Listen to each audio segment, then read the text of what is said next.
Tak zdravíme všechny u dalšího streamu ze CitizenConu 2024. Hello everybody.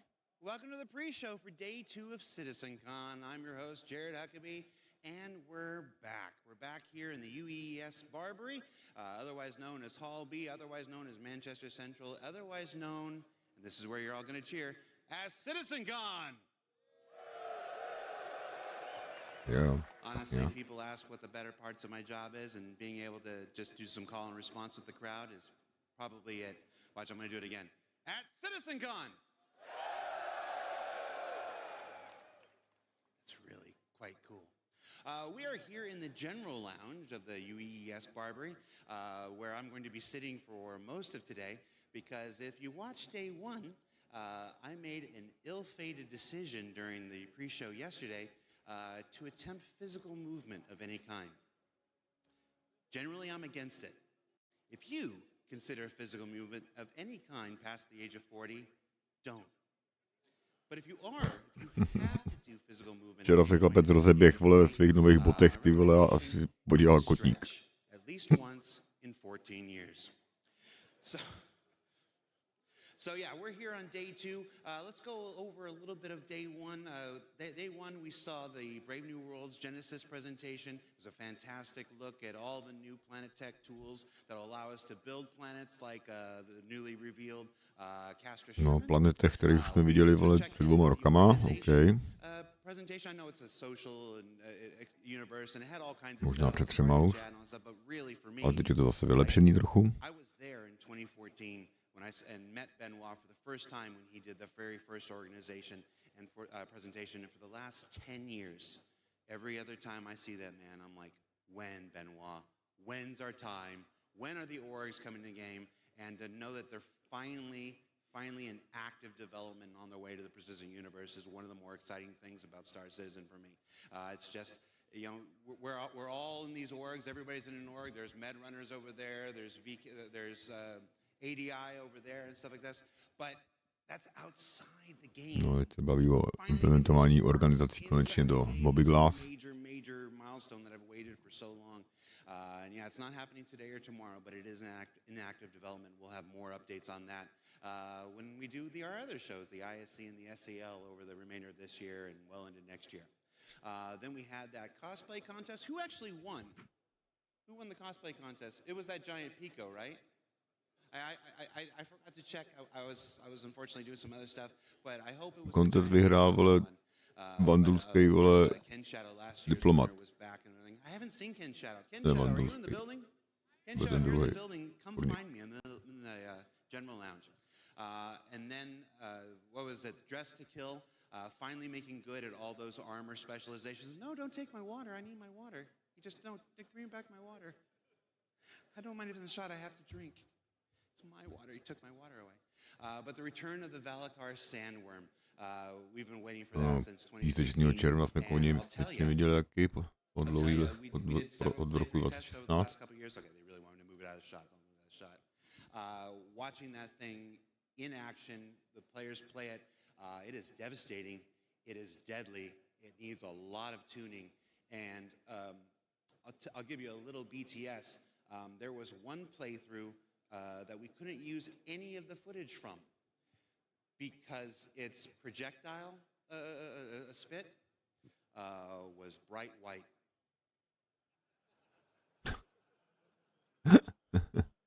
And I want to elaborate on that. You can use your own minds to wonder why we didn't use that.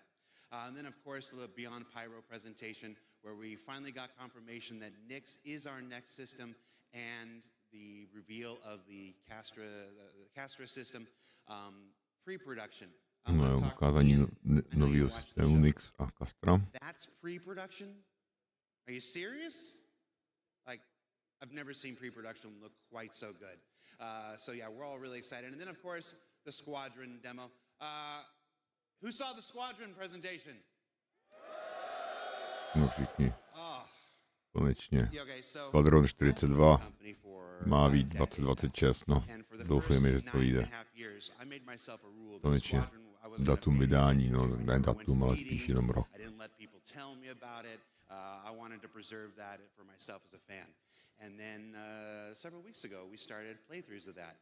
And I often say we have the same conversations you guys do, we have the same reactions you guys do, just a few weeks early, and that was very much what happened with the Squadron presentation. We'd get these big reviews in the studio, and we gather everybody, so everybody could watch the playthrough on our big screen in the studio, and everybody could take notes about everything that needed to be adjusted and stuff, and it's been a heck of an experience over the last 2 months, really dialing that in and get that down. And despite the crashes that happened yesterday, a full, brand new playthrough is available on YouTube now. Rich Tyrer, I don't know if I'm supposed to share this, but I'm going to share it. Rich Tyrer left here, went straight back to the office, straight back to his computer, fired that thing up, and just played it, start to finish, 75 minutes without issue, recorded it, gave it to us, and said, "Get that on YouTube now." So, Rich Tyrer, fantastic player. Everybody, a round of applause for Rich Tyrer, please.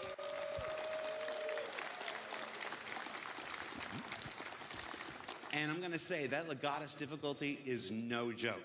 Over the last 2 months when we were doing our weekly reviews, we had lots of players. Shout out to Tommy, who would play during these reviews and stuff. And Rich is an exceptional player at that. Those Vandal who were charging around McLaren were super lethal. And the turret section has full Maelstrom destruction, so a lot of folks who were playing it, the turret would just explode. And yeah, you know, he fell down at the end, but other people would just explode out into space and have to restart. So Rich, you're a decent game director, but you're actually a really good player at that. You made that Legatus difficulty look easy. So congratulations. So one of the cool aspects of CitizenCon every year is that every time I walk past somebody, it seems like they hand me something and are like, "Here, Disco, put this in your pocket."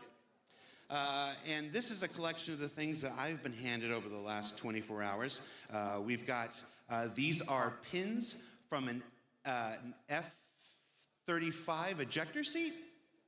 Is it F-30? I can't remember if it's an F-35 or an F-18. I know those numbers are not remotely close, but I'm very tired. But these were pins from an ejector seat. We've got a bottle opener. You can never come to a Star Citizen event without somebody handing you a bottle opener. Challenge coins. We talked about challenge coins last year. Atlas Defense Industries. This is one from CitizenCon this year. Different orgs. This was somebody's personal giant challenge bar, I guess. I'm not. These are all metal. These are really nice. And then patches. We love patches. Both Tyler Wicken, shout out to Tyler Wicken. Both Tyler Wicken and I have a huge board in our office where we collect all the different patches that folks give us. We've got Bar Citizen patches from all over the world, including one of my most cherished, a patch from Bar Citizen Iraq, where it was just 4 enlisted servicemen having their own Bar Citizen quite a few years ago. And then there's some curiosities, like this guy.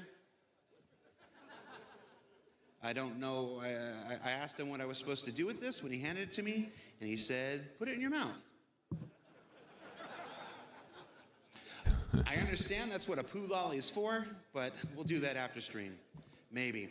And then, of course, shout out to the Med Runners. I'll tell you, Med Runners, one of our favorite orgs in the game, dedicated just to helping other people.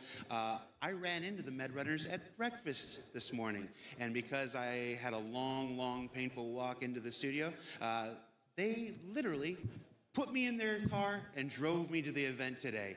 So shout out to the Med Runners, helping people in the game, helping people out of the game, doing the kind of things that we love. Oh, and this was very cool. I don't know what this says. I think this is the manufacturer. I think this is the manufacturer name. This is Gatak, or I can't think of the name of the other one right now. And then this weird Copion thing. So how are we doing on time? Oh, the time's not up there. All right, so one more thing we do before we throw it to Dan and Sam. I wanted to do, back in CitizenCon, our first digital CitizenCon in 2021, I made the mistake of reading online comments after the presentation during the show. And if there's nothing I like more than repeating the same mistakes of the past. So our lovely social media team, shout out to Galactica and Mickey, put up a thread asking for your comments about day 1 of CitizenCon, and let's go through and see some of what people said. Citizen of the Verse said, Castra, my new home. A lovely picture of Castra there. We've got Serious Fun says he loved the PU, that the PU got clarity on its next two systems and that the visual fidelity of Squadron 42 is off the charts. Oh, and that Zeus bomber jacket. I'm not wearing mine today. Who's got that Zeus bomber jacket on? Somebody come over here.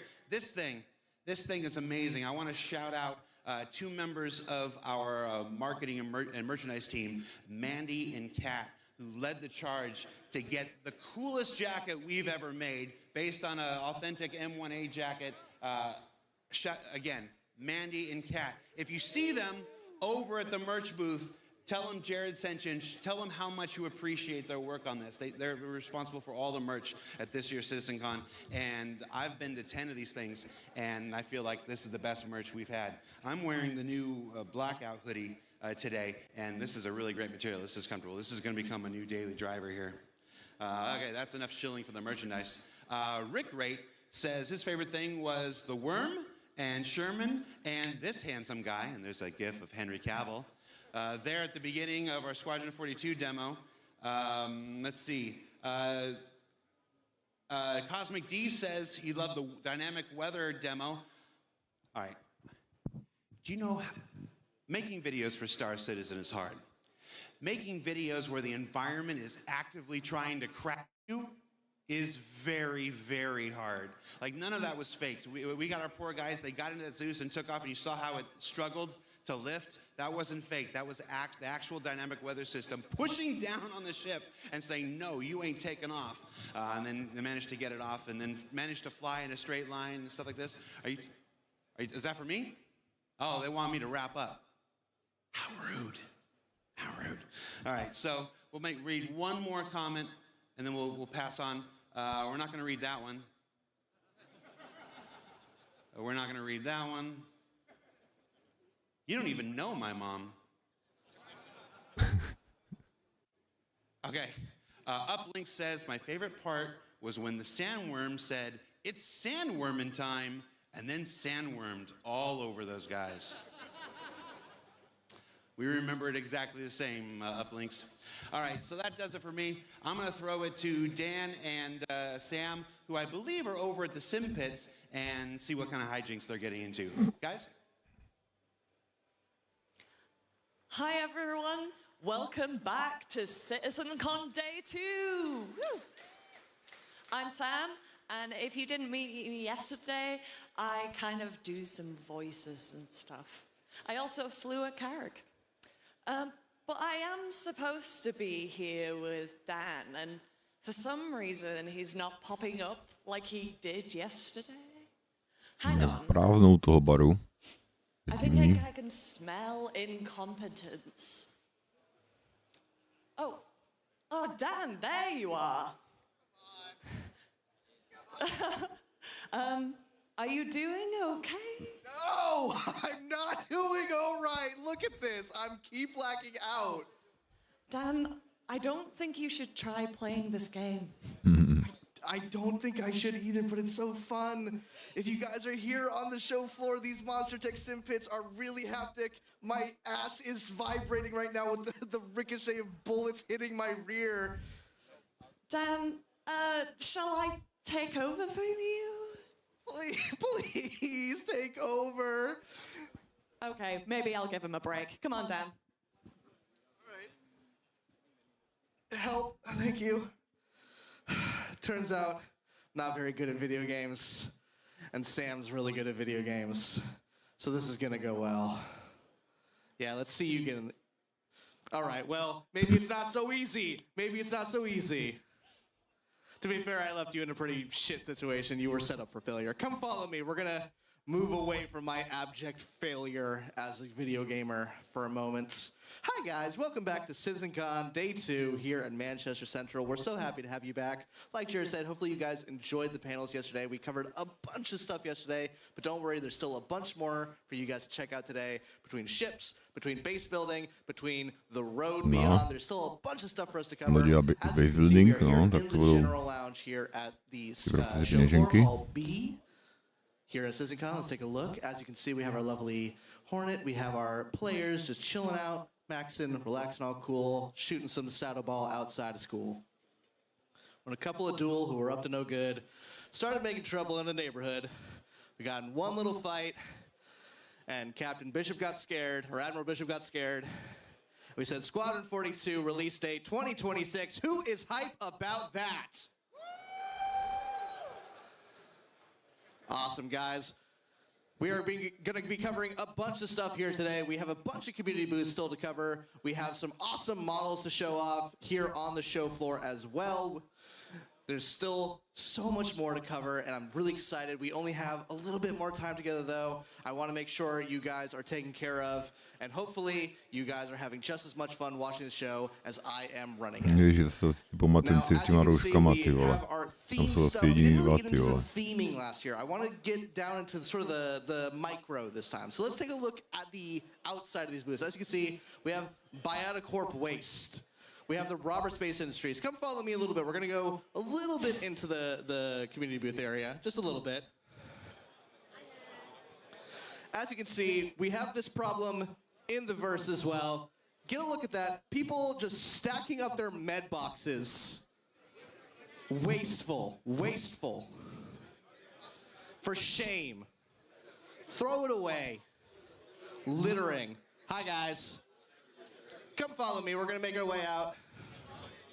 Hi, everybody. We're making our way through. Guys, it has been such a pleasure to be back at CitizenCon. In case you don't know who I am, my name is Dan Halbrick. I'm the community producer here at Cloud Imperium Games. I produce our community managers. That's Jake Acapella. That's Freya.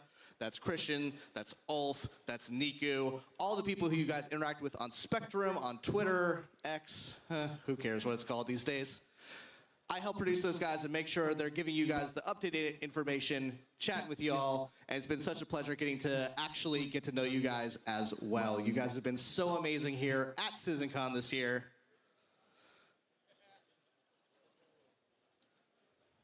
We're just making sure that we catch as many people here on the show floor as possible. In case you guys didn't check this out yesterday as well, we have the Addison Lounge. The Addison Lounge is a place just like the General Lounge for you guys to chill out. Make sure you guys are getting a drink. If you guys have a VIP ticket, you guys have special access to bar and refreshments here as well. You guys don't have to wait in a long line. Make sure you guys are checking that out as well. UE, thank you for your service. We have that huge United Empire of Earth timeline as well, going all the way back to 2137 to the pretty near recent future of 2950. It's only 4 years ago based on our in-lore world. And I think that's pretty much it. I mean, obviously we have the Hornet. We've covered that to death, so I'm not going to cover it, but it still looks pretty cool. Now, I think we're ready to throw over to our first presentation, so I'm going to throw it back over to Jared. We'll see you guys later for some more community booth stuff. I'll see you guys later. Thanks for watching.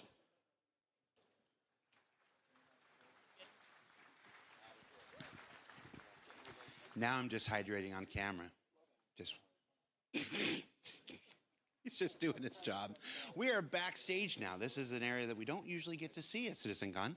This is the backstage area where the nerve center of the entire live stage show here. These are the folks who are working tirelessly to make sure that all the right slides go on screen, all the right videos play, all the right sounds play. Hey everybody, how you doing?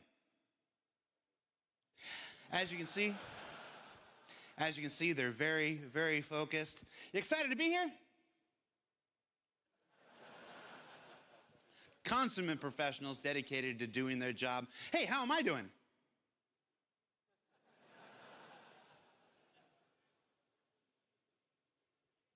My mom likes what I do.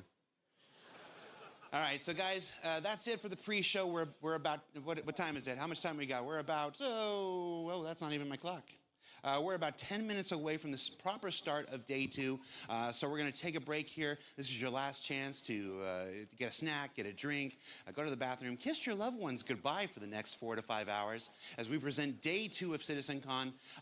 It's a different beast. Yesterday was the universe that we create. Today is dedicated entirely to the destiny that you're going to build. So stay tuned. You're not going to want to miss it, and I'm really, really excited about today. So thanks for watching. We'll see you in about 10 minutes, everybody.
Tak ještě necelých 10 minut, než to začne.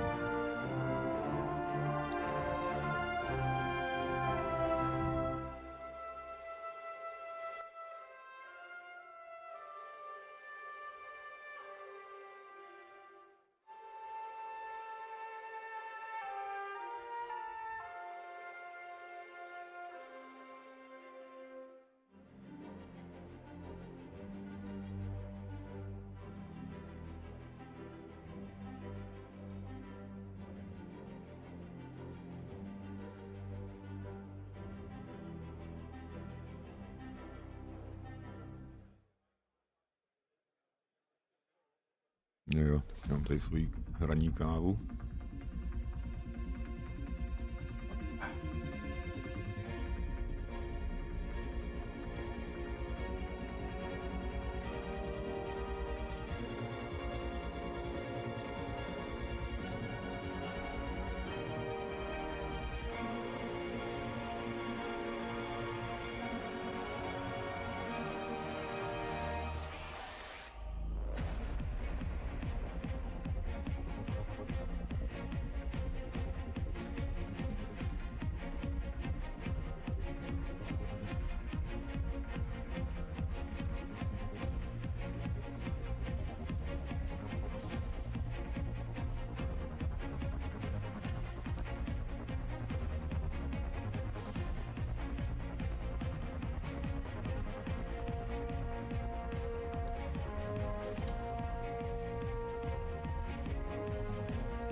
3 minutky. A konečně to spustí. Vydavej, co tam bude za novou loď. Jestli ta nějaká bude, ale myslím, že jo. Jako každý CitizenCon.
No way.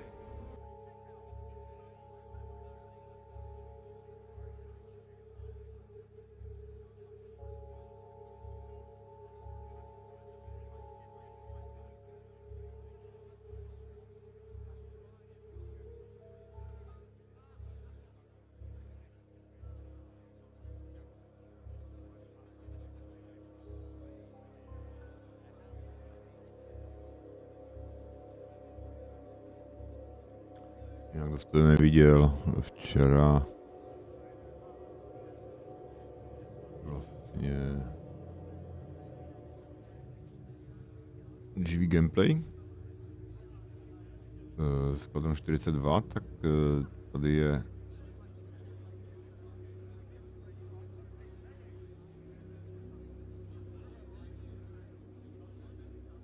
tady do chatu hodím odkaz na celý gameplay, který je kompletní, bez chyb a i s koncem.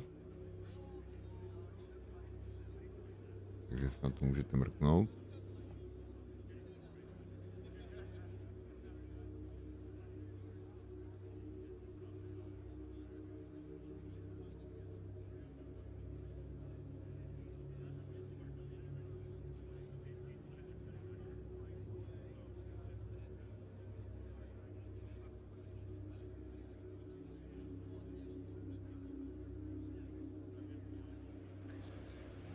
Ladies and gentlemen, please welcome to the stage, master of the self-performed introduction and Mama Huckabee's second favorite son, Jared Huckabee!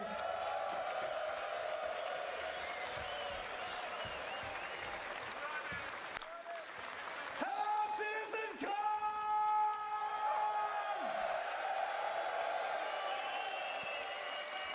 It's day 2. We liked it so much the first time, we're gonna do it again. Now, as the last guy during the pre-show said, day 1 was focused on the universe that we're creating. Day 2 is all about the destiny that you forge. Now, a little history lesson here. Back in 2015, the persistent universe was first launched. Vesmíru a druhý den je o osudu, který tvoříme. Everybody remember that one Big Benny's machine that somehow you could move it? And the Big Benny's challenge of spending hours and hours of just doing this?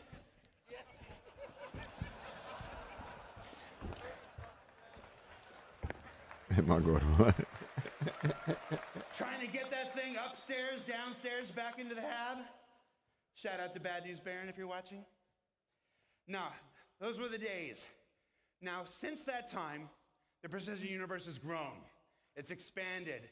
3.0 arrived, and it had a whole bunch of new planets and moons and stuff like this. We've got Microtech, we've got Hurston, we've got Area 18, and what's the last one? We got Lorville. if you live with the developers, they still call them Stanton 1, Stanton 2, Stanton 3, so it's hard getting the two realities to reconcile in your head. But since this time, you've all been visitors.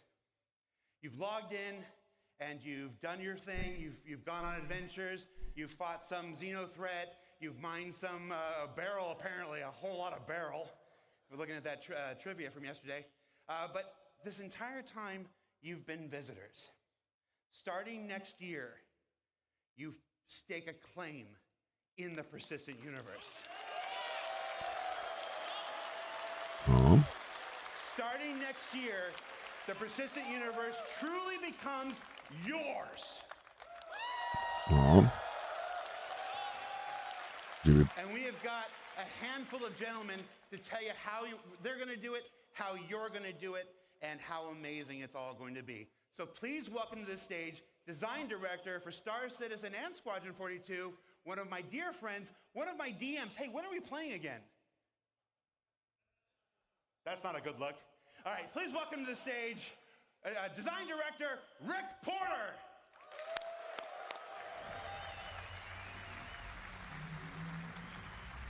Thank you. Design Director. Thank you, Jared. And thank you, CitizenCon. It is an honor to be here. Yesterday, we presented the verse that we're creating for you. We shared new tech, locations, creatures, giant worm, social features, things we're doing with orgs. We even played the first chapter of Squadron 42 live. How great was that? Yeah? Few minor glitches, but nothing we can't sort out. So today, we got something just as exciting to talk about. But instead of focusing on what we're creating for you, we want to show you the world that you can build. With crafting, we're going to give you the tools. Takže teď to bude o tom, jak hráči můžou tvořit něco ve hře. A vyplňovat baráky. Co děláme? Co je výroba a proč to je důležitý? Profese a progrese. Sbírání zdrojů.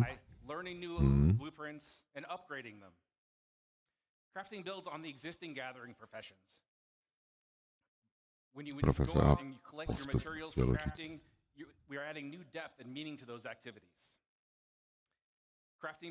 Výroba a customizing, no. Úprava. Výroba a úprava a upgradey budov a budování.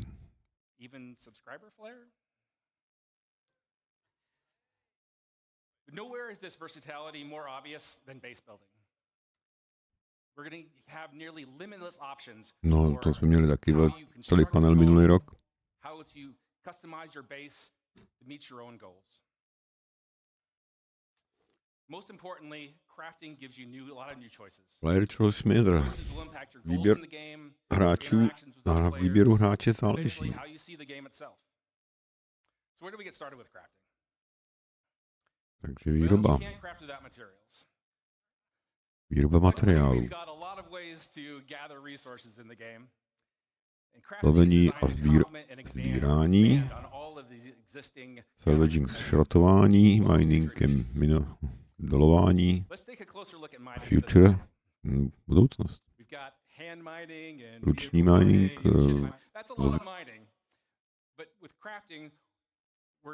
Minování dolování z vozidel a dolování z lodí. Gathering specific materials efficiently will require you to use the right gathering profession. Let's talk about refining. Currently, only mining resources can be refined, but doing so allows you to turn them into more valuable processed resources. With crafting, we're going to expand refining to include options for all raw materials. In addition to expanding the variety of materials you can gather, refining lets you create process materials that you're going to need to craft your upgrade. Takže základních materiálů se dá So now that you've gathered all these materials, Refining, ty vole, to je currently your only options in the game really are to like sell them to a shop, úpravou maybe complete a contract. dělat profit.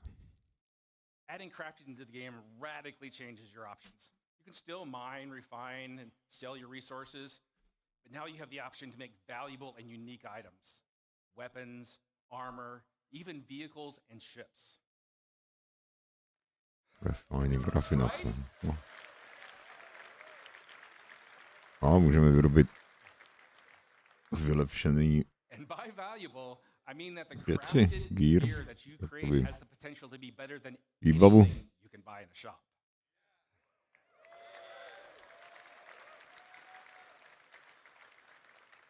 Zařízení. But crafting just isn't in with shiny new gear. Think much bigger. Crafting enables you to build your own home among the stars.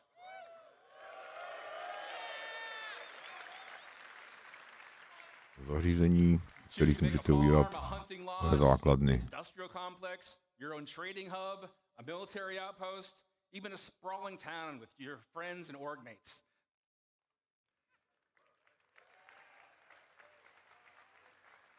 No, ty můžete vyměnit s NPCčkama nebo s hráčema. Vylepšení zařízení. Or you can leave all that gathering and crafting nonsense to other people and just focus on trade and make some money. But that brings me to my last point.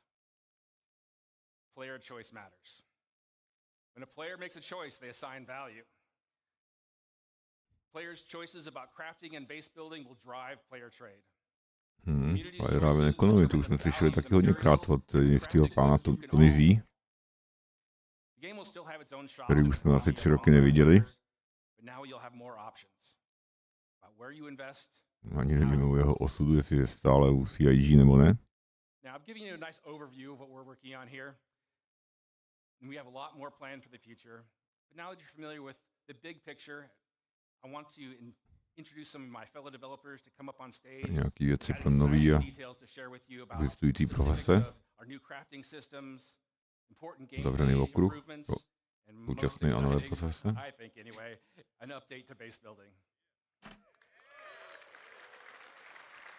A tady to má být updateovaný base building oproti minulý rok asi. Nám minulý rok to ukázali dost.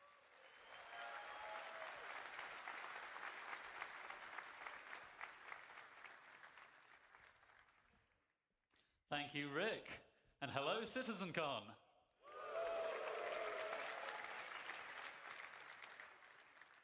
Hi, I'm Jacob, Senior Gameplay Programmer on crafting. Rick has showed us how crafting will link into a lot of existing and new gameplay. But I think it's time we get into some of the details. Zase new gameplay, už se by to dali do hry, vole. Jinak vole, life je rozbitej už od předčerejška, tyjo. Dá se pořádně hrát, takže blueprint jsou výkresy. Before you can craft anything, you'll need a blueprint. Blueprints provide the recipe to perform all kinds of crafting návod. processes. Blueprint je vlastně návod na výrobu a rafinaci. Some you can buy, some you can find, and some can be unlocked or earned in other ways. Některý můžete najít, některý můžete koupit, některý dostanete za reputaci. So, blueprints are the recipe, and Rick already told us the materials you gather and refine will be the ingredients. But there's a bit more to it than that. We have a new concept for materials, material quality. Quality is a property we're adding to all resources you can gather. That's an abstract measurement of how good it is at being whatever it is. You can think of this as the purity of a metal or the rightness. Záleží na kvalitě materiálu, který najdeme. This quality will be carried forward from raw resources through the refining process to influence what that batch of materials is best used for in crafting. High quality is more desirable overall, but is more rare, and there are still important uses for low quality materials. More on that later. All raw materials you find in the verse will have a quality rating. Materiály z dolování z rostlin a ze zvířat. You heard about from the Planet Tech team yesterday. You'll find the same material in many places, but with varying qualities, so you might want to explore to find the best.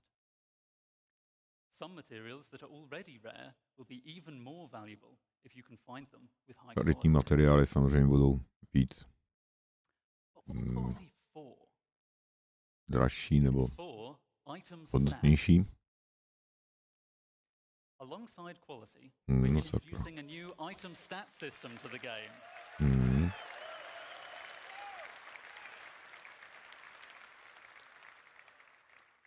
This will allow relevant properties of craftable items to be affected by the quality of materials used to craft them. For resources, just a single quality rating is výrobní obrazovka. Variation, but craftable items have such diverse purposes that we need a more detailed system to provide both progression and customization options.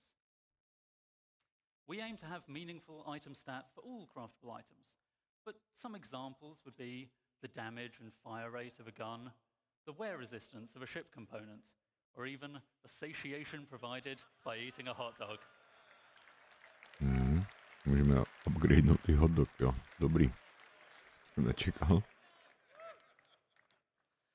So, as I said, the quality of materials lepší materiál má lepší statistiku. Such that higher quality results in better stats. Most items require multiple different materials to make, which may each influence different stats. No, to bude velmi zajímavý, tyjo. Takhle už to tam toho takových věcí.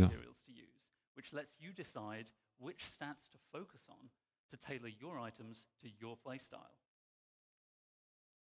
Here we see I'm making a gun with high quality aluminium, giving me a nice bonus to integrity and weight. But someone sold me low quality copper, so I don't get as much fire rate bonus as I could have. To go even further, researching your fabrication blueprints allows you to build higher tiers of an item with improved base stats. So a higher tier item will be better than a lower tier item that was made with materials of the same quality. Kvalitnější materiály Making high tier items requires more advanced budou materials, mít lepší vlastnosti toho výrobku. as to which stats to improve. This means that your high tier items can not only be better overall, but also more specialized in the areas that are important to you. Most items will have tiers 1 to 3, with tier 1 being the most basic version of the item, and tier 3 being a highly advanced materiálu made with appropriately impressive materials. But you can also craft vehicles. Můžeme vyrobit ty vozidla. Ukazují tam C1. And vehicles are so important that they will go up to tier 5, providing a way for you to really invest in making your favorite vehicles. To bude mít dokonce 5 levelů, jo. Of course, many of you have already bought your favorite vehicles, so you don't really need to make them from scratch, right? Or maybe you've pirated, salvaged, or otherwise commandeered a vehicle. Not to worry, you can still benefit from crafting by using an upgrade blueprint to increase the tier of an existing vehicle. Takže můžeme existující vehikly upgradeovat.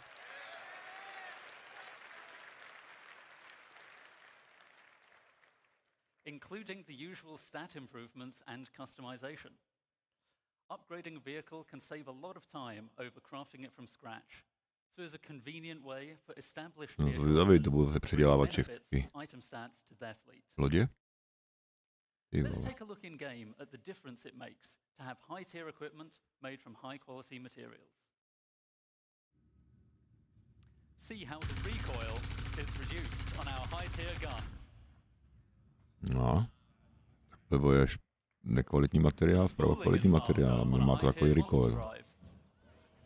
Rychlejší quantum drive, no, to je dobrý taky, ty vole.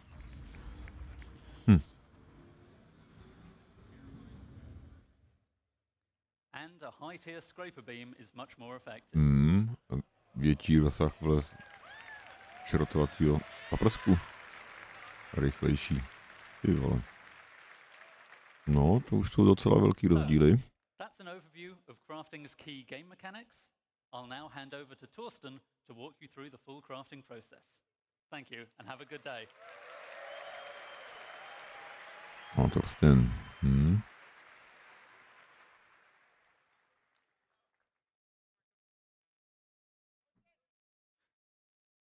Thank you, Jacob.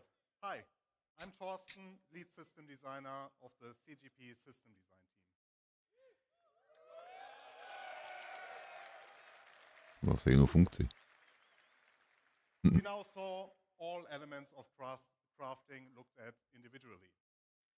Let's bring them in order how you, as the player, will experience the crafting profession. You will start with acquiring the correct blueprints as the first step in the crafting process. As Jacob already mentioned, blueprints can be acquired in multiple ways. Let me give you some No, examples takže here. když budeme chtít něco vyrobit, tak musíme si se nejdřív earn them from reputation nákresy. and mission rewards, or even find them in loot crates. All content in our game could reward you with a blueprint.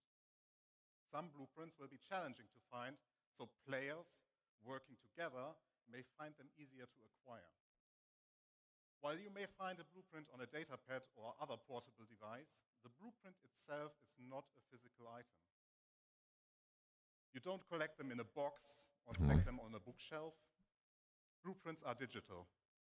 Once you claim one, Blueprinty jsou jen v digitální podobě, nebudou mít žádnou fyzickou podobu, This library který budete mít vlastně ve svý knihovně. This library is persistent to your character, and every blueprint you claim is yours forever. Všechny They cannot be plány, stolen které or traded once nabídete, claimed. tak už jsou vaše na věky. But it does not just end with acquiring blueprints. Those tiers of quality that Jacob mentioned are unlocked through blueprint research.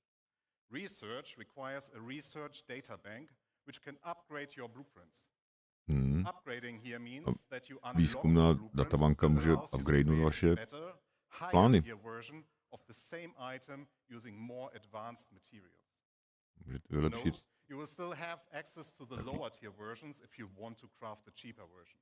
Můžete vylepšit nějaký In order to upgrade věc, the blueprint, prostě you tím, may že need to budete mít perform kvalitnější certain actions. nákresy. In this example, we need to craft 100 volt pistols and have one with a higher fire rate. Other examples would be collect resources, complete missions, or acquire research data from the science. 4 dny research, jo. Ty vole, jakoby výzkum 4 dny, jo. Než to, ty vole, no. To je hustý. Ještě to bude stát 10 000, jo. To je For the hustý. research data bank to process your research data and unlock the upgrade. You are also limited in how many research projects you can pursue at once. Now that you have Hledání your zdrojů. blueprint and you decided what to craft, you also know what resources to look for. Every blueprint you find will have unique requirements in their resource needs. It will not just be you need iron. We want to make use of the professions we have to meaningfully involve them in the crafting process. Especially for the more advanced blueprints, Hledání you can zdrojů. expect that it will require materials from Cíl multiple je sources. sehnat ingredience, které potřebujete, jak As already mentioned by Jacob, dolováním, pay attention to the quality. šrotováním, If you want to have sbíráním a perfect item, you also need the best plodů, quality. lovení zvířat. Here, the best way to find the best resources is to get out and explore the works. If you want to find the best hidden materials, then you get yourself a top quality radar. Once you collected the raw materials, the next step is refining. Rafinace. Refining, like crafting, requires blueprints. Refining Rafinace taky blueprints vyžaduje plány, contain primary, nákresy. secondary, and catalyst materials, and produce refined materials. The rule is very simple. The quality of the primary raw material defines the quality of the refined material. The secondary material you put in has an impact on the quantity and the time the refining process will take. Takže kvalitu An optional catalyst can speed up the nazbíraného process. materiálu ovlivňuje Let me give you rychlost a simple a example. kvalitu If you want high rafinování. quality steel, you need to put in the best iron you have in the primary slot. You can put in You can put any quality coal in the secondary slot without affecting the quality of the steel. But the quality of the coal will influence how much of Primární materiál, sekundární materiál a katalyzátor if you put in low quality ovlivňuje coal, kvalitu you might taky. require 4 SCU of coal versus high quality coal that only requires 2 SCU. This is one of the important use cases for low quality materials that Jacob mentioned. You can use refining stations in the world as they will be converted to this new process. You can build your own refineries for yourself, you can get your org to help you out, or you can simply trade for the materials that you need on the open market. Now we are reaching the final step. Výroba You gathered resources položek. and refined materials. Now you can create the Nebo item věcí. you want. And this item can be anything. You will be able to craft anything from FPS equipment to vehicle components, even entire vehicles and buildings. You just need access to the Takže můžeme relevant vyrobit crafting machine. bouchačky, baráky, dokonce nějaké lodě. To vozidla. Talking about crafting machines. We will have a ride Výrobní mašiny. in what Stroje. process they can support. Like Různé mašiny budou na různé procesy. crafting machine. We will also find them in various places. There will be communal ones like the station refineries you already know. Player-owned, that Které can budou be in your většinou v personal rafinérkách, hangar, vehicle or your nebo base. vy můžete mít ve svém hangáru, All that we have talked about just now, lodi nebo these na crafting základně. machines also come in tiers. Here, A taky budou mít let's just jednotlivý look at levely how a those statistiky. machines do their job. You will not only progress in the products you produce, but also in the infrastructure to produce your wares. Just to give you an idea what you will encounter, here are some examples of the crafting machines. To je nový. There is the nutrition fabricator, Výrobní hangár, chemical střední, koukám fabricator, tamhle vzadu. item fabricator, and even fabricators of a much larger scale we will talk about later. Takže výrobník různých dílů, pak tam byl výrobník chemikálií a pak tam byl výrobník potravin. Talking about scale. Děl dobře. I would like to talk about the future of crafting and the scale it will have in the game that you all know, and how it will change the game moving forward. As you all know, we have a lot of items in the game, and they all require their own unique blueprints. That means Takže our aim is přes to have 1000 more than nákresů 1,000 a blueprints that include the creation and the plánů. refining blueprints. And each of those can be researched to unlock tier upgrades up to tier 3 or tier 5. That's a lot of blueprints. And it will surely take a lot of time to unlock everything. So I personally Bude to dělat recommend that opravdu. you, as the crafter you are, Měli by focus on se the hráči specific soustředit field na first nějaký and specializovanou extend your knowledge from there. pole Collaborate osobnosti a and coordinate with your friends and fellow players. měli by být If you're part of specialista a na group, něco, we invite you to share nebo responsibilities with your eh, org-mates. Maybe spolupracovat you s těmi hráči. be the FPS crafter while your friend is a ship crafter, but they know a ship component crafter specialist. There's a lot of content, and it will continue to grow over time. You are free to be a generalist crafter, a specialist, or something in between. Pick the blueprints you care about and be the best. Have an exotic shield generator that no one else has the blueprint for but you. Help others and earn credits while doing so. It is a real profession in the game that will benefit from your dedication and attention. As you can tell, crafting will have a huge Budoucnost impact on everything. výroby. Even if you Výroba do bude not mít want to get dopad na actively celou hru, na involved, at ekonomii, some point, you will hráč to stumble hráč, over a weapon that got crafted by obchod someone else, and you a will be using it. dlouhodobá People will start selling progrese their crafting goods or the postup. refined materials or even the raw materials for the sole purpose of fulfilling the demand created by crafting.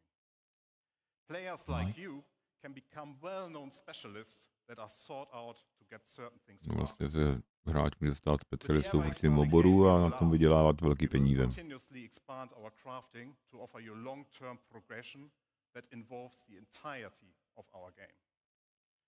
And you might have guessed it already, but there's one more thing that crafting is the foundation of, and that is base building. Takže výroba je základem stavění baráků. I will now hand over to Luke. Enjoy the second part of this presentation. Thank you very much.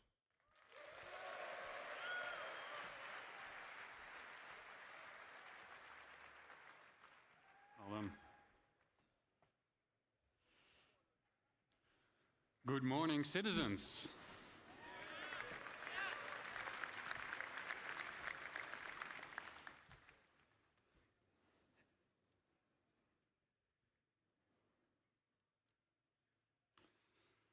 Who is excited to start talking about this next topic?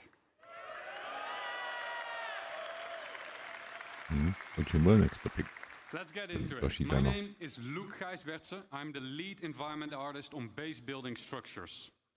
Now that we have an understanding of the fundamentals of crafting, thanks to Jacob and Thorsten, we can explore how crafting is the foundation of base building. Takže výroba je základem, výroba věcí je základem výroby baráků a základem. Your own stories, your own homes, and truly make the universe yours. Join me on a journey on building our own habitable home on Pyro. Takže nám teď ukáže, jak vytvořit obyvatelný barák Pyro. UI, design and visuals. And we're super excited to share this with you.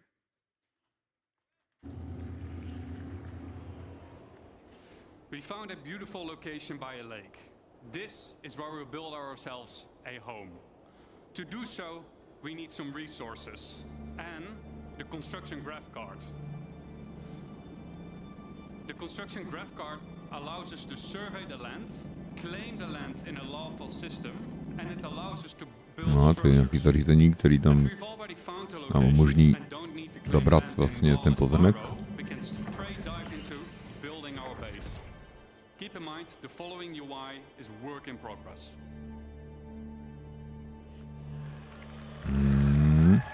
That's good.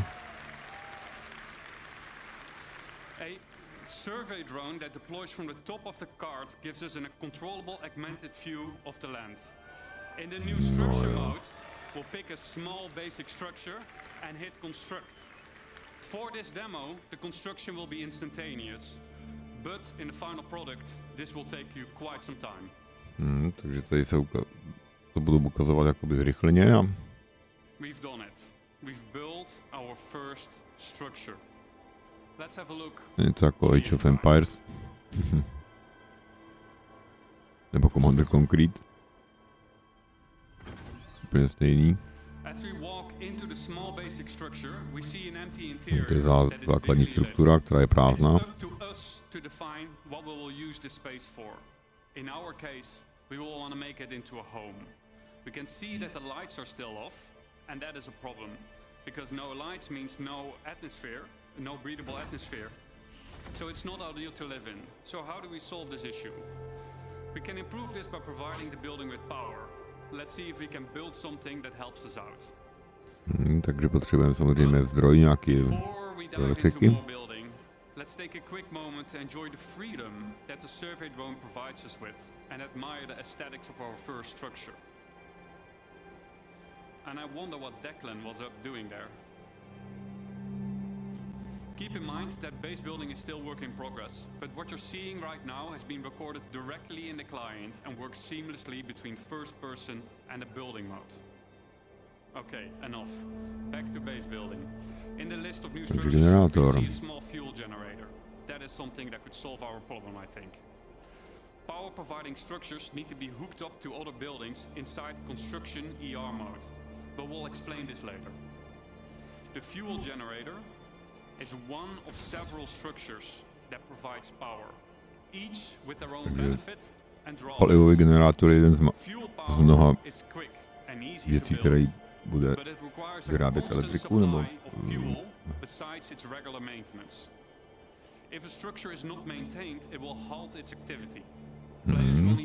a je potřeba udržovat tu věc. building operational. The better crafted fuse, the longer it lasts. This is where the fuse goes on this building.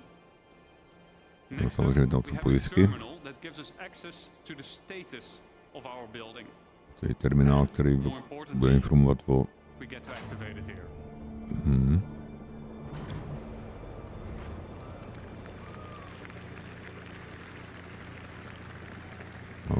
That should do it. Let's see if we got power in the building now. As you notice, some of the crates in the background have disappeared as their content has been consumed during the construction process of the buildings. And it looks like Declan is now hooking up the power to the building. I wonder what he was up to earlier though. Tak žádný kabele se natahovat nebudou, stačí to mít v blízkosti toho. Wow. Declan has been busy decorating the place. As we can see, the lights are now properly working. We got atmosphere. Světla svítí a máme atmosféru. A tady je další výrobce výrobce věcí. Nebo stroj na výrobu věcí. We made it our own little home. We hooked it up with power. I would say we have a place that we can live in. No, takže máme místo, kde můžeme žít. But I think it's just enough to call it a home. Pro začátek. By to mělo stačit na... se mohlo nazývat domovem. Now that we have a rough understanding of how base building works, let's dive into some of the specifics of what we just saw. The construction graph card is one of 4 devices used for base building. Takže tady to je jedno ze 4 řízení na výrobu budov. A variety of small structures and has been designed specifically to fit into the smallest ships like the Drake cutter. Vyjde do Katra, jo, the graph card allows us to survey the land, to find a good location, to claim the land with credits when we're in a lawful system like Stanton. Zařízení nám umožňuje najít nějaký dobrý místo a zabrat to za nějaký prachy samozřejmě. Once deployed, we see 2 small construction drones inside the card, and the interactive screen gets revealed to us. From here, we can deploy the survey drone from the extended top part of the card. This survey drone gives us a bird's eye view of the surrounding area using augmented reality mode, ER mode for short. Let's have a look at some UI concepts. Takže to se jako vypustí nějaký dron, který nám umožňuje se dívat jakoby ze zhora na to místo. Here's a concept of construction ER. From here, we get a more detailed view of the land. Where can and can't I settle? For an example, inside a nature reserve, construction will be prohibited. Are nearby areas flat enough to place my structures on? Are there any underground extraction deposits nearby? And if so, what are their quality and quantity? Let's say we found a good place to start building our base. Ta věc vás taky upozorní na to, jestli můžete tam vybudovat barák nebo ne. Tady koukám nějaká knihovna různých budov. Underneath that, there is a list of structures that we can build. Once you have chosen a structure, you'll drag it onto the terrain, that will be shown then as a physicalized hologram. Přetažením to knihovny do terénu, tam to tam objeví. A ukážu vám tu, jak tam můžete postavit. We will need to supply it with crafting materials. Just like the crafting interface that we saw earlier, this is where you choose the materials, and the better materials you choose will also bude vyrábět. Once you're ready, we'll hit the craft button on the right bottom to send the construction drones printing to the buildings. The automated construction drones will take off from the construction graph card and fly to nearby resources to fill their internal storage and then fly over to the construction site to print the building until their internal storage has been depleted. The construction drone then repeats the loop by filling its internal storage again. Takže ten dron dokonce bude vozit ten materiál přímo do toho výrobního zařízení a keep the construction supplied so that you don't delay the process any further. aby se to... Let's say our building did just finish printing, then what? Then we need to power the building. All structures will have a unpowered and a powered state that we can manage inside the resource manager. To provide structures with power, we can easily link generators to structures that need power in the resource management menu within construction ER. We can also link multiple buildings together. Se dá připojit více baráků na generátor. And shortage of inside this resource management screen. Tady vidíte využití generátorů. Power generators require maintenance of their fuses and sometimes need to be sometimes need supplies coming in and going out to be managed. No, samozřejmě generátory potřebují údržbu. What can we do next? Then we can actually upgrade our structure. Structures can be upgraded from tier 1 till tier 3. The better budovy mají taky 3 levely. The better the improvement will be. Just like Jacob and Thorsten explained in the crafting presentation. Tier upgrades can, for example, improve the structural integrity of the building, or make its resource consumption more efficient.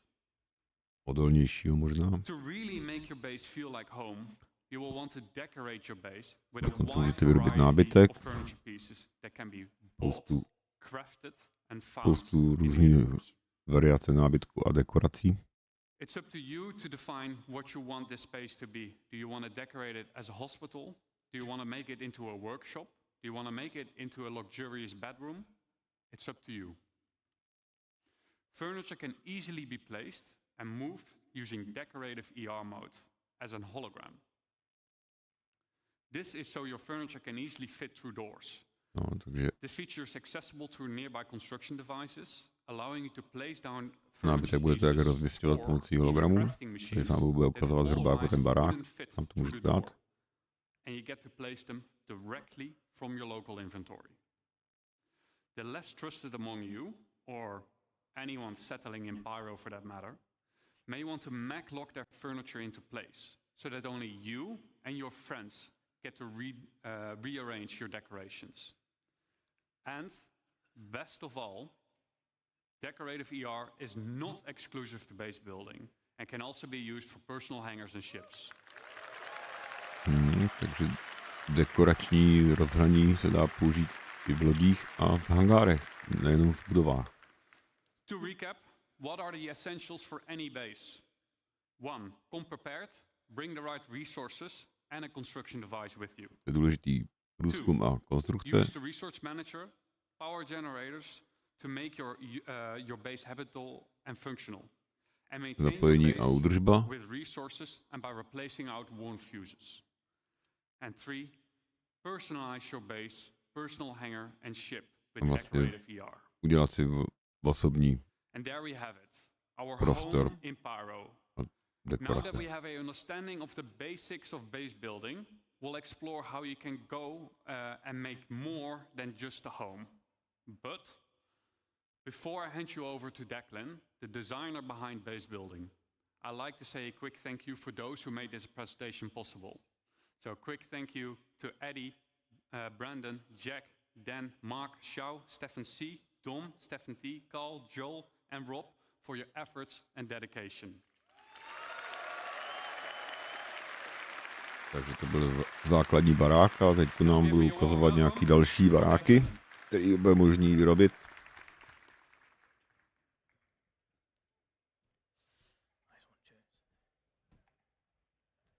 All right. Thank you, Luke. Good morning, everyone. Good morning. My name is Dec. I am the system designer behind crafting and base building, and we've just seen a nice little base, right? That's good for cabin in the woods. Maybe you want to place it down to next to big redwoods, go and explore, or a place to stash some loot you perhaps shouldn't have. But do you want to see a big base? No, takže budou nějaký větší základny. Good, because we're going to industrialize. Industriální dokonce. So we're going to set ourselves a goal before we do a video, and we're going to create a base that's capable of crafting something that's bigger than the item fabricator can handle. It's been a bit of a spoiler already as to what it's going to be. So to kick us off, called in the help of a friend who has a specialized, not yet revealed base building vehicle, and he's built us this. It is the construction hub. This has 4 automated drones compared to the GravCarts 2. They can build small, medium, and large buildings. So far, we've only seen small. Automated drones are capable of building one structure each, simultaneously, so 4 is a big advantage. Jo, s výtahem, no, nebezpečný výtahy.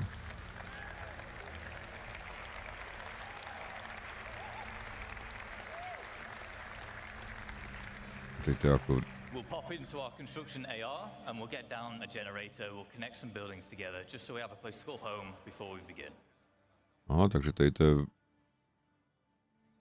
výrobník na větší vrství baráků. Nebo větší baráky a industriální struktury.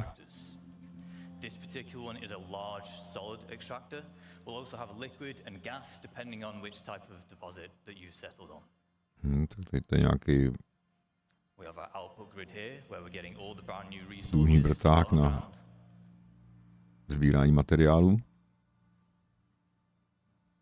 Velký důlní vrták. And it is important to note that once these things are set up, it's not a case of just free resources forever. On key structures like this, there are fuses which will occasionally need replaced, as well as environmental wear which can be fixed using crafting materials. Samozřejmě tam budete muset mít pojistky a při opotřebování to opravovat.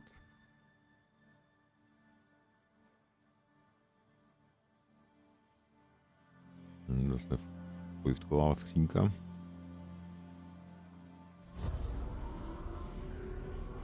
No, to je ovládání toho, jo.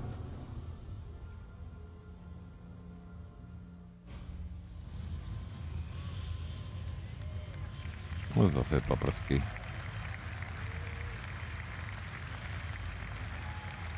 No, už to maká. Now we want to turn those raw resources into the more valuable refined materials we saw the process talked about earlier with Thorsten. Of course we want this. Samozřejmě, když to máte důlní zařízení, tak byste tam můžete udělat si rafinériu u toho. We have liquid and gas again, as well as biological, depending on the type of materials that you're using and want to produce. Refinery has input and output grids. For input, as you might expect, is for the resources which you're going to consume, and then the output is for the resulting refined goods. This is determining where you'd select which blueprint you want to use, and therefore which type of refining method you want. V terminálu si vyberete plánek nebo mapu, podle který to budete chtít. To budete chtít vyrábět. Podle toho, co budete chtít vyrábět. Tam dáte tu mapu a nebo plán a začne vyrábět. To je sklad. Na skladování těch vyrobených materiálů.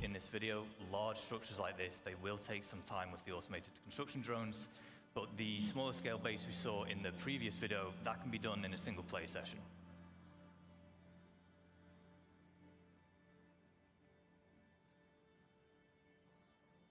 To vypadá jako freaking nákladní výtah.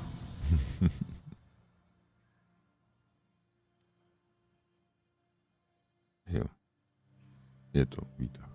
We'll just keep on putting down more extractors because we want as much as that valuable resource out the ground as quick as possible. And with base building, we're introducing the concept of a freight elevator network. What this will allow you to do is it will allow you to link multiple freight elevators together, and in turn they will share the same storage. So as we're doing here, we'll deposit an item můžete udělat několik nákladních výtahů, které budou vlastně sdílet jednu. And then when we're retrieving it on freight elevator B, there is a distance limit, but you can daisy chain the elevators jedno místo na skladování. And it has to all be Stejný. contained within the same Vlastně společný inventář. Budou mít všechny ty nákladní výtahy v jednom.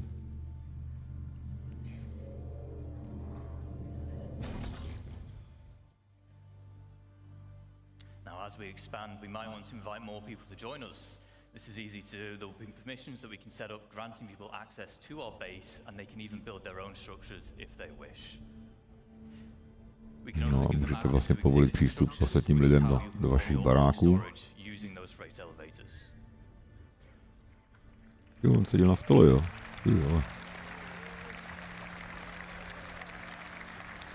To je pěkný výhled.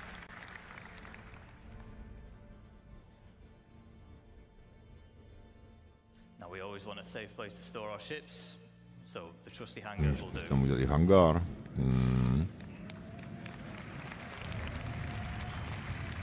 Tak to je hustý, jo. Tak to je hustý.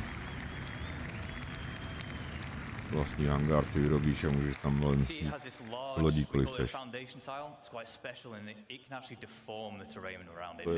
To je docela hodně hustý.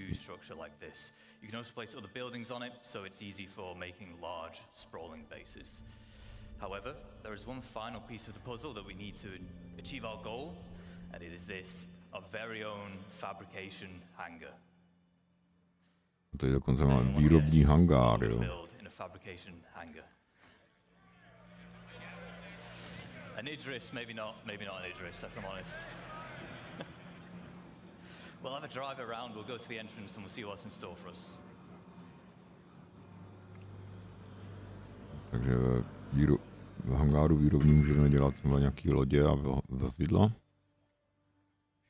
Ne, že zrovna Idris, ale vlastně něco menšího.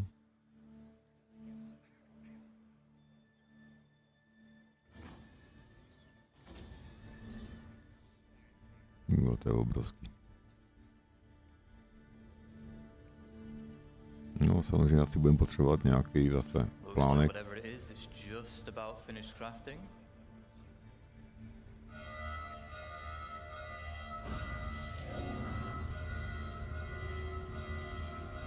No, to vyrobilo, to je jedničku.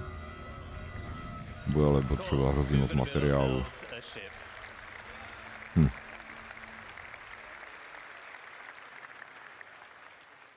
So, quick recaps of the gains from industrializing. We've tapped into the brand new resources and we've made use of them by turning into the more valuable refined materials. We've introduced freight elevator networks which are great for logistics and hauling. And then we've created our fabrication hangar which allows us to craft big valuable items such as ships. Takže to je rafinování, logistika a doprava a výrobní hangáry. Dokonce můžete si udělat svůj prodejnu, jo? Můžete vytvořit terminál se seznamem položek na prodej. Hustý.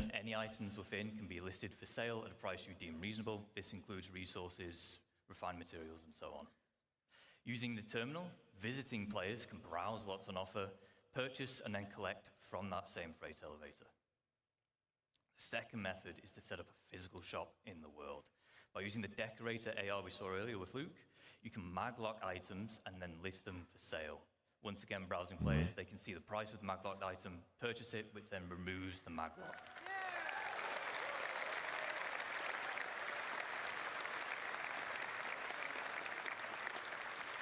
Of course, the nice thing with physical shops is you can genuinely make it feel like a store. You can put items on shelving. You can even go as far as to make your own ship showroom.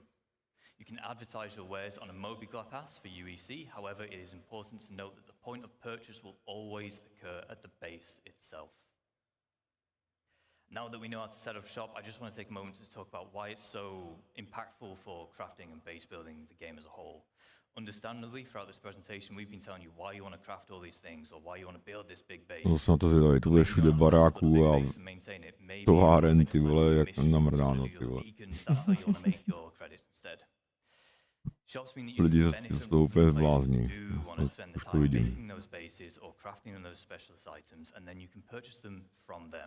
Which is very important because crafted items using high quality materials will be the most powerful in the game. Takže když vyrobíte nějaké kvalitní věci z kvalitních materiálů, tak to bude nejcennější položky ve hře.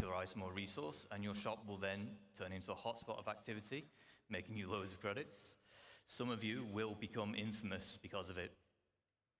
But bear in mind, a successful shop also depends on location. Do you want your customers on edge in Pyro, which tends to have the higher quality Tam material, ty vole, těch modelů těch lodí, ty vole, jo. Jsou vodoustí, all the vole. way over to safer systems where your customers can be more at peace. We've talked about selling items. Let's sell the look of your base. We have foundation tiles, which can help you divide up the foundation decals, sorry, which help you divide up the foundation tile. You can place them freely wherever you want, and they just help you mark up areas like, I want to use this place for cargo, I want this for housing, vehicles, and so on. You'll be able to earn paint in-game and apply them to buildings. No, potom musím vymyslet vlastní barvy na ty baráky, no, to jsem zvědavej. Zatím to nám ty lodě neprotlačili. Ty nám úspěšně prodávají spoustu barev na lodi, no, paintů na lodi za prachy. Ale na konci si to můžete pojmenovat. Skleníky, ty vole, pěkný. First up, we have farming and ranching. Farming, it comes in two general types. We have our low-tech farming and then high-tech. Low-tech consists of you acquiring the seeds, planting them in the appropriate environment. If you remember back to yesterday, the Brave New Worlds, we had soil types and such now. That'll play a part. Takže budou nějak rozdělení taky na nějaký levely, jsou ty specifikovaný skleníky a nějaký obyčejný skleníky. Takže samozřejmě čím lepší skleník, tak tím lepší produkt. To známe. But in return, they will provide you with produce. Not every animal can be ranched. I don't really see a sandworm ranch anytime soon, but the quasi-grazer will, of course, will. Ne, všechny zvířata budou moc být domestikovaný. To bylo dobrý letiště.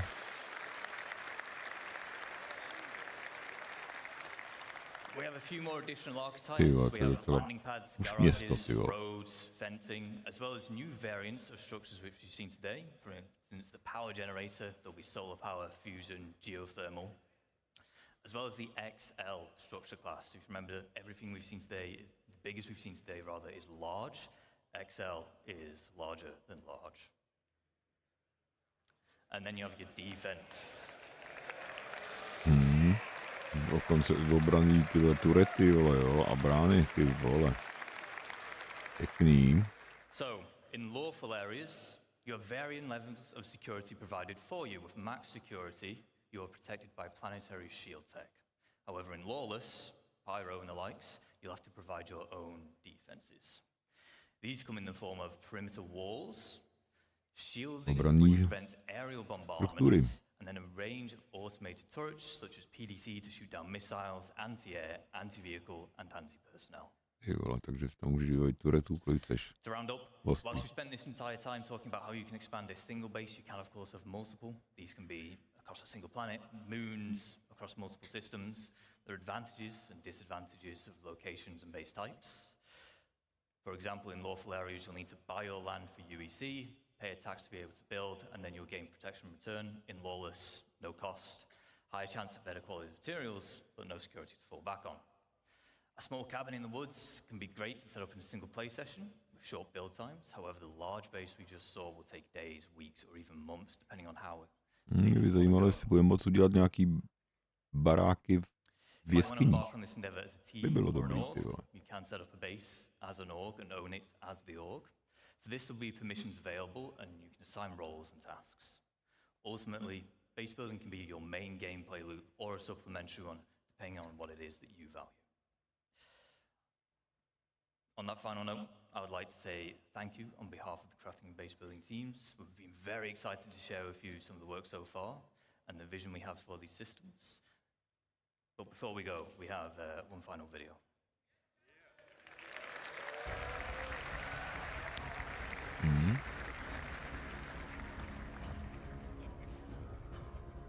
Je přímo takhle vody, ty vole.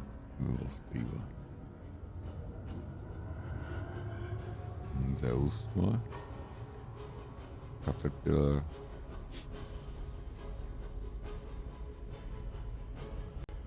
Argo.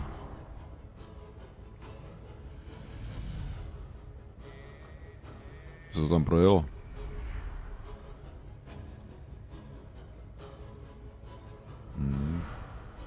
Constellation, ty vole. Vypadá pěkně. Jde na útesu, ty vole.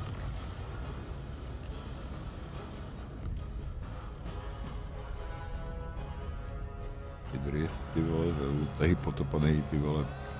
Co to ty vole je? Javelin. Zase Idris, ty vole. To je fakt obrovský, ty vole. To je vole, jako fakt velká organizace prostě mít takový obrovský základně nejspíš, ty vole. Na to budou mít prachy, vole. Co bude hustý, vole.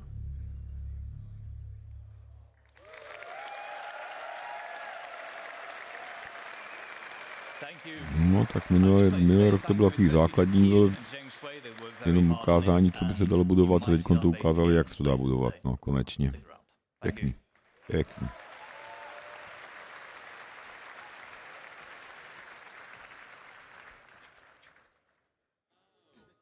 Hello, CitizenCon. I'm Kirsten, your core tech producer, and I'm here off the back of that amazing presentation with Thorsten. How are you feeling, Thorsten? Much better now. That was an incredible view to what players can expect next from crafting and base building. Do you want to tell us a bit more about the crafting system and what players can expect to come next? So, I think we talked a lot about that already in the presentation, but it's a really dramatic change or an exciting change. Dramatická změna ve hře. Očekávaná hodně. Apart from just a monetary value. Now, even with the quality system that we now implement, there will be also a meaning to scout for like the perfect material. And of course, you need a bigger variety of the materials to be able to craft the items you need. And especially now with the tiered system that we will introduce, we will also give a meaning for you as the crafter or the player you are to invest the time to be the best or the specialist. Because something that is very important to us is that we treat it as a real profession and we have it as in parallel to all the other professions that we already have. So it's not just about making the universe more dense, it's also about making it more interactive and making everything in it more valuable. And more meaningful, yeah. So something that is also important for us is that everything that we do for this new feature is that we meaningfully integrate it into the game, so it all makes sense, right? So also with like the recent changes we did to the itemization in 324.2, we also, like this is the starting point of all the changes we will be doing for all items, and that the reason why we did those changes were just because of crafting. No, tak mohl soužit, když si máš to mít v evokaty, ty vole.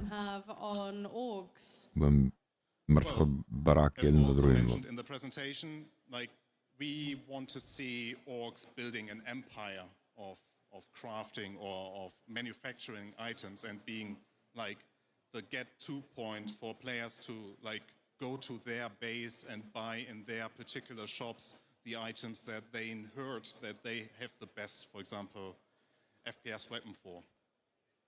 I'm guessing that'll tie in quite well to the biomes we saw yesterday as part of the core engine presentation, right? Yeah, the biomes will also heavily affect what we do for crafting because it also will give us a good opportunity to spread around resources in more interesting places, like the giant forests you saw, right? For example, if you have a prospector as a miner, it might not be efficient, or you might not even be able at all to go down into the trees to mine anything that is below it.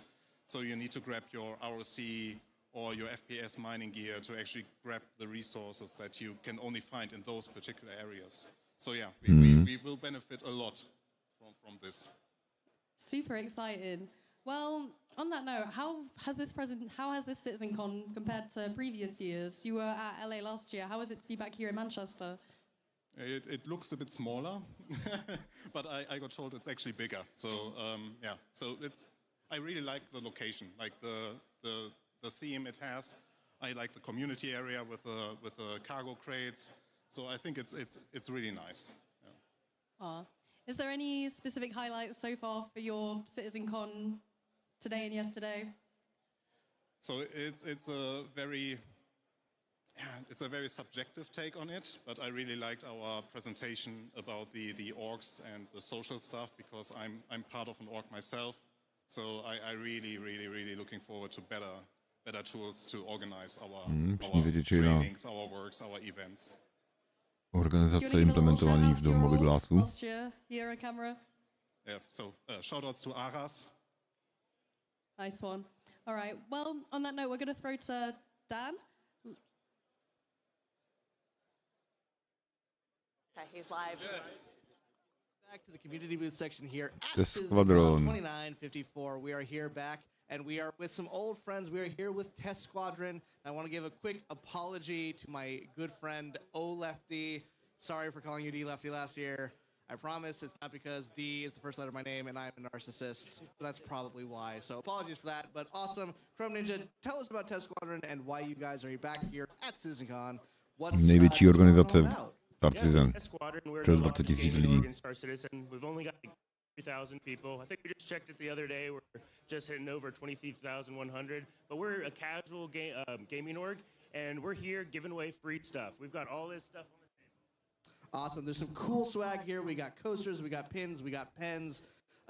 Tons of awesome stuff here at Test Squadron. If you guys are looking to join a sort of friendly way to join Star Citizen, Test Squadron is the place to do it. We're going to move on. Thank you so much, Chrome Ninja. We're going to move right along to my good friend Tom Beckhauser. Tom, how's it going?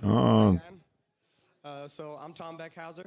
Zdravím českýho reprezentanta na Pretty Vanilla and I decided to make a 1 to 200 scale CitizenConu. made out of resin. Total of 26 individual pieces that we assembled, primed, sanded, and painted. Tom, this thing looks amazing. I mean, in addition to being a badass race car driver, you're also a badass model maker. This guy, there's nothing he can't do. I see you're giving away some Banu Merchantman little minis.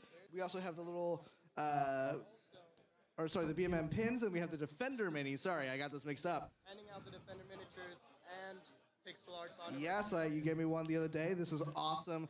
Tom, people can find you at twitch.tv/Tom Beckhauser. If you guys are interested in checking out more of Tom's awesome stuff, go check him out. Tom, thank you so much for being here. Look at that. To take a look one last time at the BMM before we move on. So freaking cool. Thank you, Tom. No, už aby byl ve hře, ty vole, už do něj čekám taky dlouho, ty vole. Sam, who is here at Atlas. Sam, take it away. Oh, hi guys. I'm here with ADI, and they have something really cool this year. Welcome to the ADI ASOP Vehicle Retrieval System. Again, did I sound like me, or could you give us a quick intro to what you guys are doing here? Yeah, this is the Area 18 ASOP terminal and freight elevator terminal. We have, a fully interactive experience here, and we tied this in with our giveaways for this year. So we have Freight Manager as well. And this is where you can take, what's this? A hacking card. We have Tiger's Claws that we've been giving out. You have to search for them. You put in, and you go through the hack experience. Unfortunately, ADI is an anti-piracy org, and this is a mongrel hack. Mongrelská, vole, pirátský. Boo, I'll go take it back to mongrel then. Come on, let's go take it back to those guys. Come on, guys. Crime never pays. Piracy is not a real game. We only grief and kill for fun. Amazing. So, right, thank you. So, what are you guys showing off at your booth today? Well, we are showing off Mongrel Squad to begin with, but also our sister orgs, as you can see, where we have the auxiliaries, the pack rats, and the cartel, which run the prison, but also ourselves, the premier pirate org entirety of Star Citizen. Thanks so much. Thank you. Yeah. Well, we're going to have to move right on to the next guys. Thank you for showing off your booth, and hopefully we'll get to some folks to visit you throughout the day today. So, I have bumped into this guy again. I'm back. Hi. Awesome. Well, I'll take it from here. Thank you, Sam. And finally, for our last little bit of the community boost for this segment, we still have a little bit more to go over today. We have Atmo. Now, you guys all know Atmo. Atmo je sport, Creators of the Daymar Rally and a ton of other amazing events. They Jsou also ty, co have pořádají Daymar Rally a after the show. možný If you guys další a haven't další gotten tickets for that, please go get them závody a right now. They're gonna be soutěže over ve hře. at Aviva Studios after the show. Be sure to check them out. We love Atmo. They had an official place here last year. And as you can see, they also have planned out for the 2955 Daymar Rally these awesome trophies that they're going to be mailing to the winner. These things are hefty. These things actually weigh a ton. I will absolutely be trying maybe to go to the Daymar Rally just so I can try them out, although we all saw my playing earlier today. So maybe not. But you guys do some awesome work. Thank you guys for all you guys do at Atmo. We're excited to see your guys' event later tonight. Be sure to check out Enter Atmosphere at Aviva Studios later tonight if you're here in Manchester, or check it out on the stream. Well, I think that's it for us for right now. We'll be checking out the rest of the community booths later. Sam, anything else to add? Nope, just straight over back to you guys. Awesome. Thanks, guys. All right. Guys. Crafting and base building. Fundamentally change all life in the persistent universe. Just a little bit, right? There's more of that coming later today, by the way. Before I get to my deep honor to introduce two of my favorite people, I do want to call out these lovely little note cards here. You've seen many of our presenters and our hosts carrying them here. I have not been carrying mine, and I probably should have. This one just says, "Don't run." This one says, "Thank Kat and Mandy, but also Tyler and Leah." Guys, can we get a round of applause for Tyler and Leah, please? Now, Tyler, you probably know, is our Director of Community. Tyler is what we call internally as a product owner. He is the product owner for CitizenCon. So everything that you see here at this event this year is touched in one way, shape, or form by Tyler Wicken. So please give a round of applause for Tyler Wicken.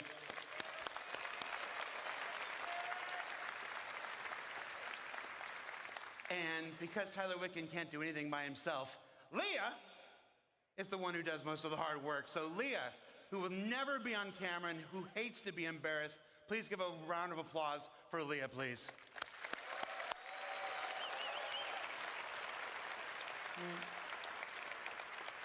This one just says, "Learn to stretch." This one says, "Don't let the intrusive thoughts out."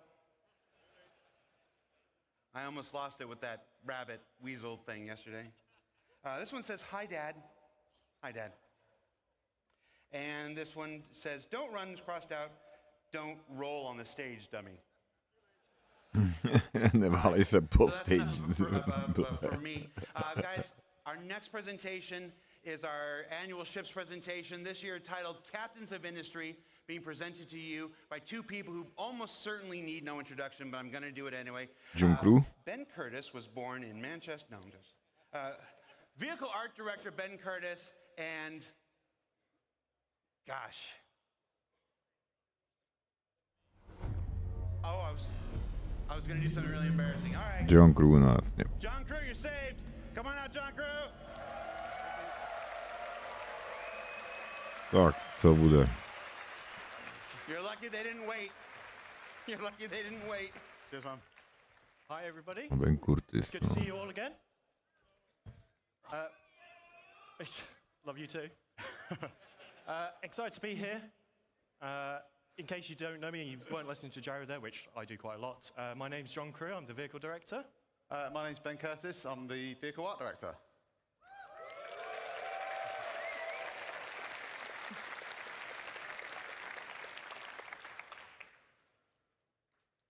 And the clicker is not working. So if you've got technical difficulties... Klikátko přestalo fungovat. You have to do a dance, John. There we go. There we go. Good. Right. So, today we're going to be talking about the vehicles to build your universe. And for those of you that watched the previous presentation, which is awesome about base building and crafting, you should be familiar with Pioneer. Construction grav cart. Tak už jsme viděli konstrukční vozítko, You've seen how this works. You might be wondering, well, if I've got který vyrábí jenom malý why do I need baráky. some vehicles to do things? I know there's going to be some of you that will be perfectly prepared to go push this thing hundreds of kilometers out of the garages at New Babbage. But realistically, you're going to need a ship to put it in. It can't carry supplies by itself, so you're going to need to put supplies in the ship, move them. And it has small drones. And that's the key aspect there. It has 2 small drones on board. And drones will have sizes. Takže tady to vozítko má 2 drony. Yeah. Wow. Everything you're going to be building in Star Citizen has its size class. A lot of you are familiar with how we class our Malý, ships medium, and a lot of other things in velký, our game. extra So velký, it ranges from baráky, small pěkný. all the way up to large and extra large. And our drones kind of fall into those classes as well. But what does it really mean, the difference between what's a small drone, what's a large drone, what's a larger than large and extra large? A velký drony můžou vyrobit malý baráky rychlejc. A medium drone, for example, can build any structure up to a medium size. So it can build smalls, mediums, and it will be able to build small structures faster than what a small drone would. So the size makes difference depending on how big you want to go. But the drones also scale in numbers. In the one drone can only make 1 structure at a time. So the grav cart's got 2 drones on it. Jeden dron může maximálně dělat jednu strukturu. But a medium, or if you've got a vehicle that carries multiple drones, you can craft a lot more structures, a lot bigger sizes, and that's kind of really the key to kind of like the upgrade path through the kind of drone sizes. So we've had a look at the small. So what's next? What do you want to build? A medium. No, to jsem tam viděl projet, vole. But this is the CSV from Argo. So launching today is the very first ground vehicle from Argo, the Construction Support Vehicle, CSV. So this specialized chassis Konstrukční podpůrný vehikl. It's a little rugged beast that really does just go everywhere. And if you're constructing a new settlement, there's 2 things you need. You need drones to build it, you need supplies to supply the drones. Tady to taky může vyrábět baráky. Comes in 2 variants. So we have the CSV FM, which stands for Fabrication Module. So this has 2 medium drones on board. Takže ještě to bude rozdělené na nějaké kategorie. Practically get it to fit in. So it fits in vehicles from a Cutlass Black upwards. It's approximately, and everyone always asks me, what ship fits in what, and I lose track of it all the time. It's about the size of a Tumbrel Cyclone. So if you can put a Cyclone in a vehicle, you can put one of these in it.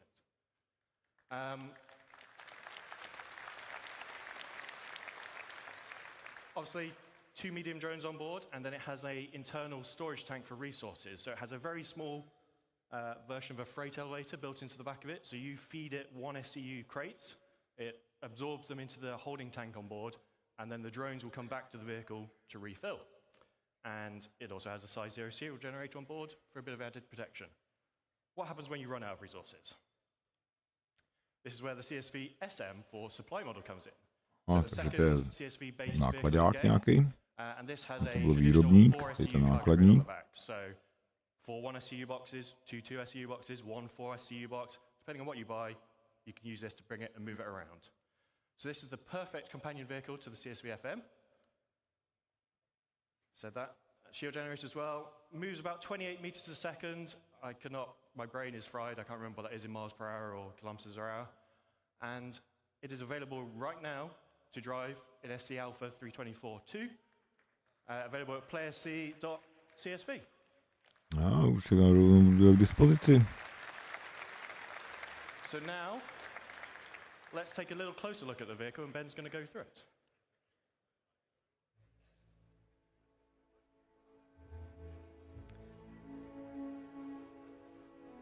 Okay, so what we're seeing here is the in-game version of the CSV. It's complete with its 4 SCU of cargo up on the rear.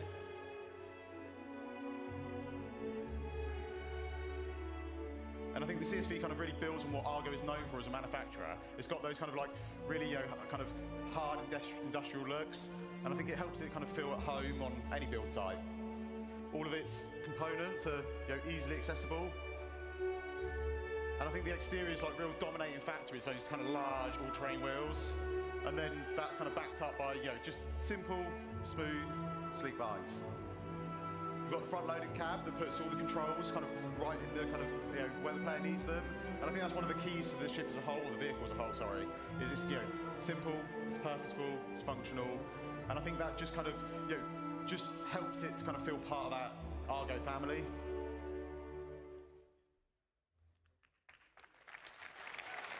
But what if you want to go bigger? Bigger? Bigger. Okay. Ty vole. So, introducing Starlancer. So, Ty vole. Starlancer is basically a whole new family of vehicles, from MISC, and these are covering a range of different Nový roles. vehikl od Today, MISC. we're going to be talking about the first three, which are the build, which kind of makes sense, and that basically is for all your large structural construction needs. We have the TAC. Dokonce 3 druhy, jo. For people that want a little bit more defensive or offensive excursions in our universe. And then we have the Max, which is a dedicated hauler, but it can still pack a bit of a punch. So we're going to take a bit of a closer look at all of them today. We're going to start off with the build. So this is the Starlancer build from the outside. The key thing to take away here is you'll see it has the drone bays on each side, and then it has the drone resupply arms for allowing the drones to come back and resupply. Inside that room, you have the drone control center. So you have a single station inside, and this is where you control all your drones from, much like Luke showed you in the previous presentation. So there are 2 large drones held on each side of the room, so 4 large drones in total. And then there are 2 filler stations right at the front here, and these each hold 16 SEU of capacity, which can then go and load the internal resource tank to feed the drones. Drones that will then be deployed out of their little secret garages, and they go off and do what you've asked them to do. When they need to resupply, they'll come back, sit on these arms, suck up their resources that they need, carry on their day. That's the really important thing here, is that all these base building vehicles have enough storage on board to supply your drones. Obviously, if you're going to build 1 million things on your base, you're going to run out.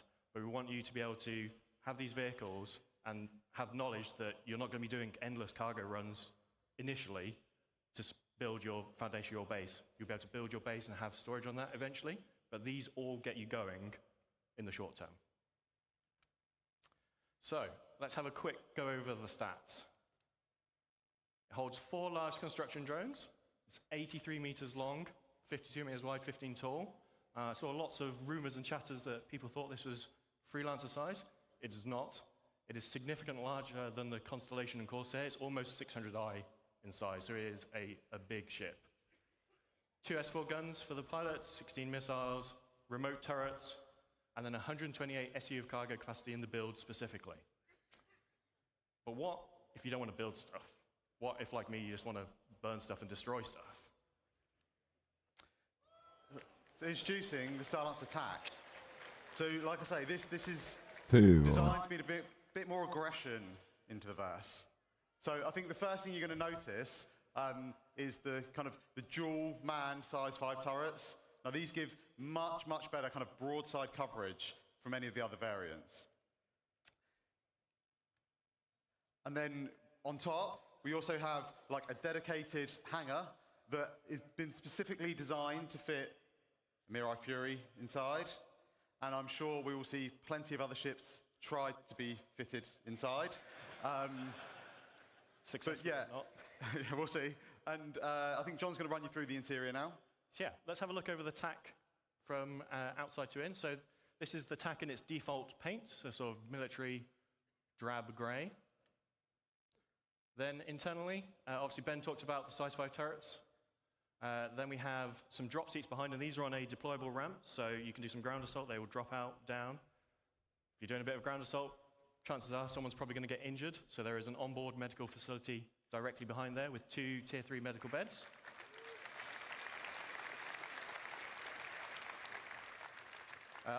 Upstairs, obviously, there's the Fury hangar. Behind that is engineering. And then forward of the hangar is the refactored habitation and metal area, which is specific to the TAC, just because there's so much other stuff crammed in there. We had to redo the upstairs of it, basically, to fit that in. And we'll go over the more normal layout shortly. Okay, so yeah, to sum up, I think the TAC's obviously gonna bring a lot more firepower from the other variants. The shield's been boosted up to 2. Ty vole, jsem na vážkách, jestli Odyssey nebo tohle, ty vole. It's got the med bay with the tier 3 med beds, drop seats, it's got the hangar, and it's still able to carry up to 96 SCU of cargo. And you can secure yours today by going to play.se/Starlance Attack.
Built for life.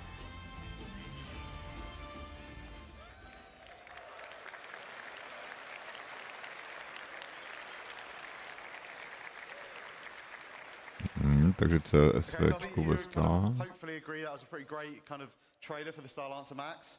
And as you can kind of see, we're just putting the finishing touches on that now. $38. So yeah, we're just getting it all done, all ready for its launch at IAE. We will take a little bit of a closer look at it now.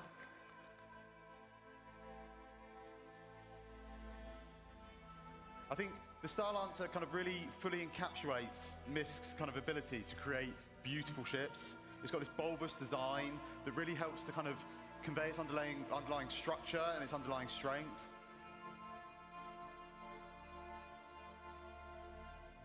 I think when the engineers were trying to kind of put this together, they were thinking about what's useful, what's great, and one of the things that we thought about was this deployable cargo grid that just brings the cargo down to the ground, makes it much easier for loading and unloading.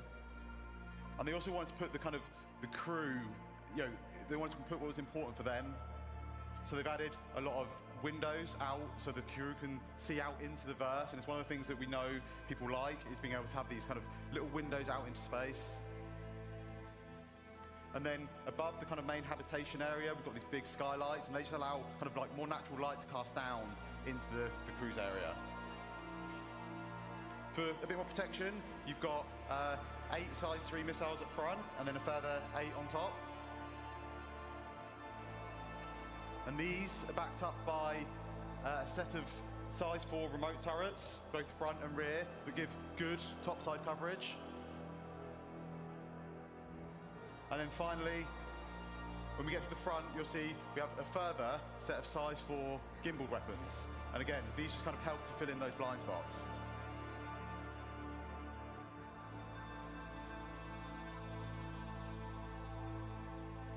I think as a whole, the engineers or MISC have done an exceptional job in creating a vehicle that kind of fully encapsulates the functionality needed, while still ensuring that the crew's kind of well-being and livelihood is protected. It's all in a package that kind of really dominates the sky, and I think it really shows off MISC's ability to deliver kind of quite beautiful ships.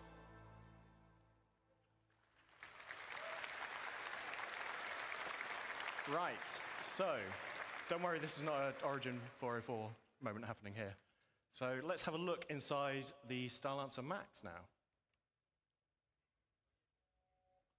Koukám na web, ale nevidím tam cenu tady toho Starlanceru. MISC traditional letterbox view is back.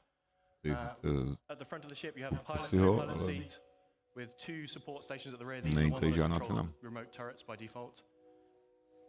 Then behind that, we have the escape pod room. 4 escape pods, 4 crew. And then behind that, we have tak $250 má stát tady ta vestie. And goes to the exterior of the ship. And then a ladder for emergency backup. Behind that is the mess hall area. So nice shared communal space for you to relax with your crew. And then we move into the 4 individual crew rooms, each with double beds, so very luxurious for a spaceship. En suites for all. At the rear of this section, we have a further 2 lifts. These are just internal to go between the 2 decks of the ship. To není špatný, 250 takovouhle velkou hovadinu. Dotted around throughout the rest of the ship, but the bulk of your components and the engineering terminal are here at the rear of the ship. So that's upstairs. Let's go downstairs a little bit.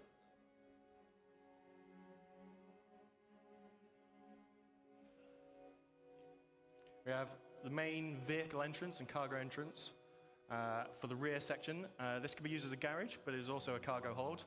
Can fit vehicles up to a Ursa rover in size in here. And then on the Max, we have, as you saw in the trailer, the 2, it's sort of 1 cargo lift that drops down, but it retains a walkway throughout the center of the ship. So regardless of whether your cargo is up, down, being loaded, you still have. Samozřejmě pro nás to je $272 místo 250. Umetáci jedním, vole. The traversal room, which also features the airlock onto the ship. And then lastly, we have the armory at the front of the ship. So if you're coming on board, leaving via EVA, leaving via that front entrance to the ground, you can stop off here, suit up, get your weapons, do the reverse coming back. And that is the Starlancer Max.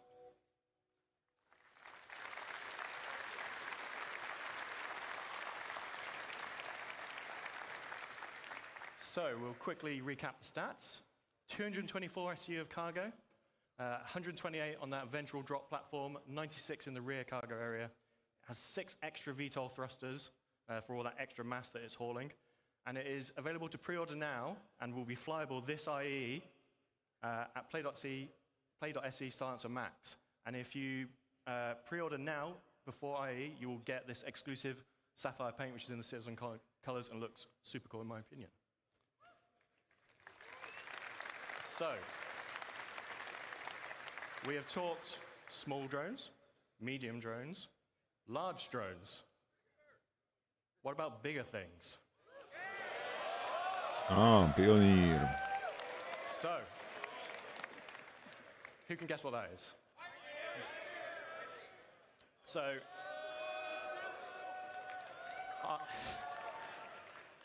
I talked to you all quite some time ago about this in Germany, and this is obviously the original concept for the Pioneer.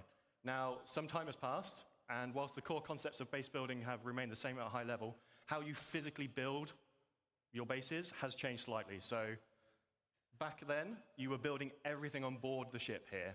You would fly your Pioneer, this is the area I want to build in, I'm going to build my base on board the ship, and I'm going to drop it down. As you've seen, bases are a lot more expansive now. This doesn't work anymore. So, we need to do a little bit of some reconcepting.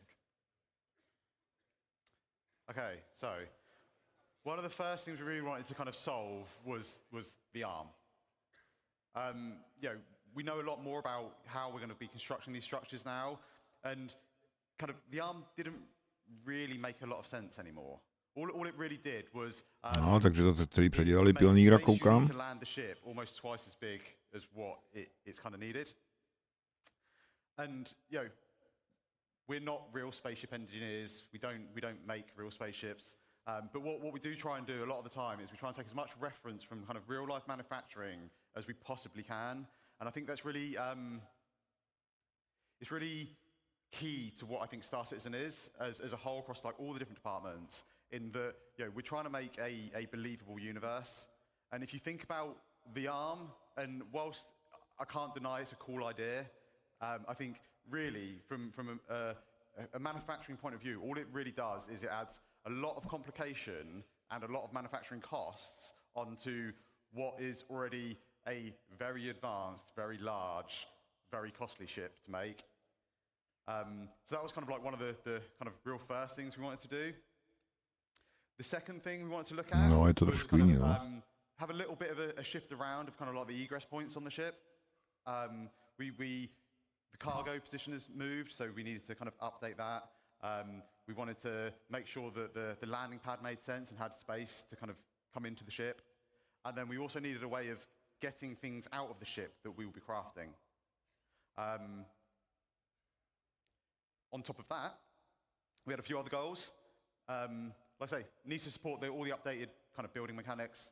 It needs to support all our current metrics, and I don't mean just character metrics, I mean all metrics, because we're going to be creating a lot of things inside this ship.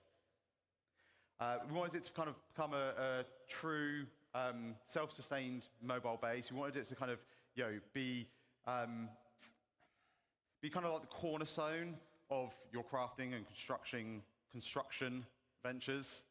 And to do that, we needed to add a few extra kind of onboard facilities. So, a med bay, like I say, the crafting area, the ability to refine or extract and refine materials. Takže tam bude všecko, co bude potřeba na výrobu,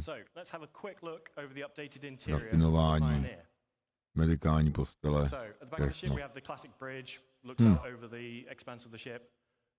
And then konečně už to bude vidět, jak to má vypadat devnitř těch posteli. And then leading off those is the access to the manned turrets that remain. Then going downstairs, we have the cargo area at the top.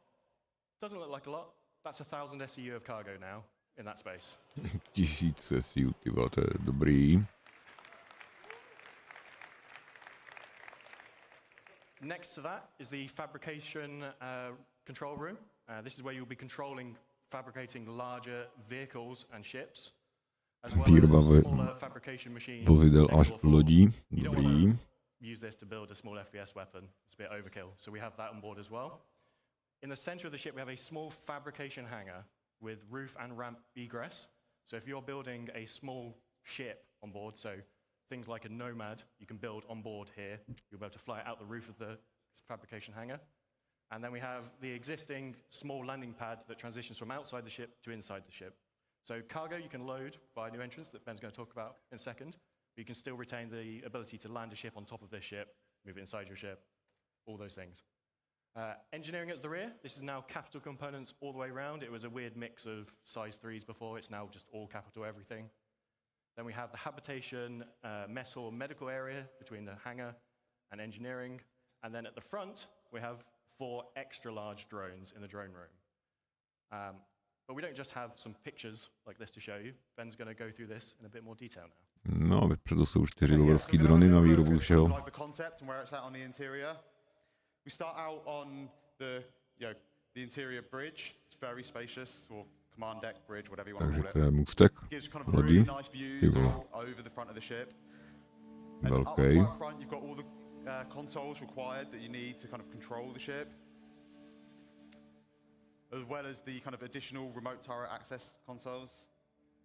And then at the rear, we have the main kind of navigation components and some small engineering consoles. And kind of flanking either side, we've got these 2 corridors, and they lead out to the manned turrets that kind of sit above the bridge. And they also have all the escape pods needed for all the bridge crew.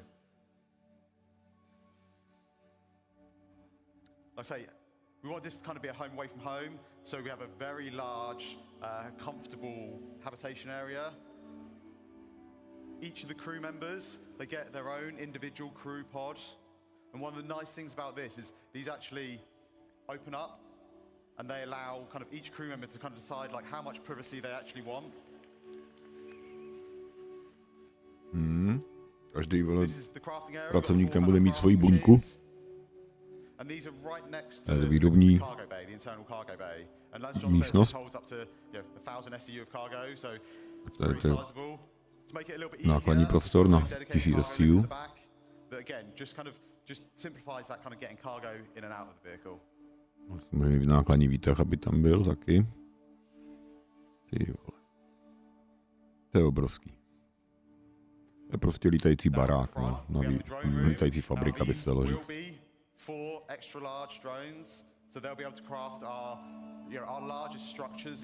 Tady by měly být drony, úložiště dronů, který vyrábějí ty největší baráky. Samozřejmě nějaká konzola na ovládání.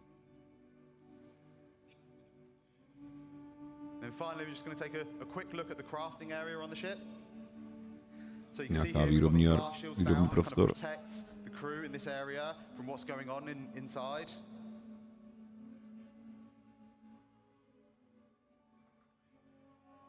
No, zatím se vyrábí nějaké ty baráky a lodě a všechno. And as we see, there's a ramp that leads out, so you can drive any ground vehicle straight out the front. Between all the landing gear, and you get this really nice kind of like sense of scale as you're driving underneath out the front of the ship. And we've also got the top exit for any flight vehicles. Jo. And then finally, we have the výjezd z hangáru pro vozítka a samozřejmě vrata ve střeše pro letající vehikly. To je hustý, jo. $800 je $800, ty vole. 240 metrů dlouhý, ty vole. It's about 20% bigger. I know the jokes, we always make ships bigger, but to fit all that in, it needed it. It can craft small ships and vehicles. And one thing we didn't show in that video is the landing gear actually have integrated ground resource extractors in. So when you find your plot, you land your ship and you can start extracting the resources from it. Pod bosku, vole, vysouvacím to má vlastně dolovací zařízení. Vy přistanete a můžete začít rovnou dolovat, ty vole. Masakr. Now the bad news. When base building comes out, this will not be their day one of it. But we are starting this in the next week or two. So it is in production very soon. Už to pustili do produkce, jo? So,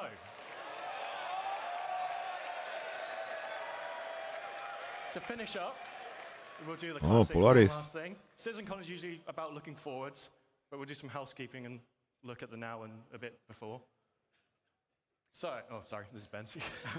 Yeah, so you remember last year we teased these 10 vehicle silhouettes. Now, these were vehicles that we were planning on working on this year, and we've not quite delivered all of them yet this year. But we did come quite close. So far we've delivered 6. We've delivered the Pulse, the X1, the Medvac, the Argo PUV 1T, the RSI Zeus, and the rework Tak tady ty byly jako vyrobený ten rok. Oh, but what about the rest? Sorry. So, all but one of these will be released before the end of the year. So the Legionnaire is the one that's going to miss out. Polaris nebude vypuštěný, Legionár taky, jo. But the rest will be here for the MIRAGE Guardian. Crusader Intrepid. A ten Crusader Intrepid. And the Polaris. So. Do konce roku, jo. No. We have a few patches. No, to je odpovídá, CitizenCon byl před 10 měsíci, tak do konce roku 2 měsíce, ty vole, tak ty vole. Vypravte si peněženky všichni. No, to je Crusader. Podle vnitřku. A Anvil, jo. What the fuck?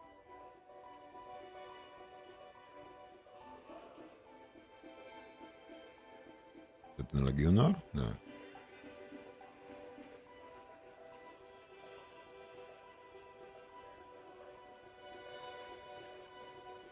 Crusader, ty vole.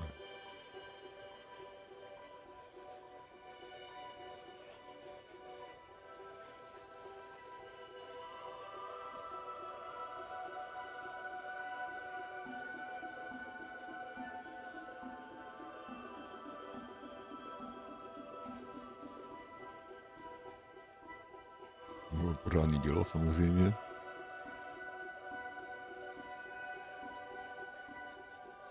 No, to je mesár.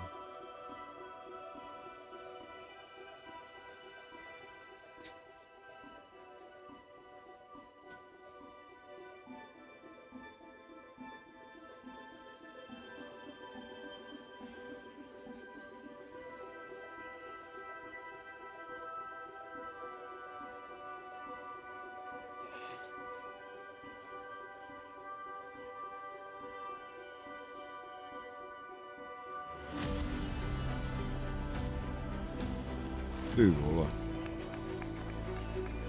Co to je? To je Polaris, jo. Ty krávo.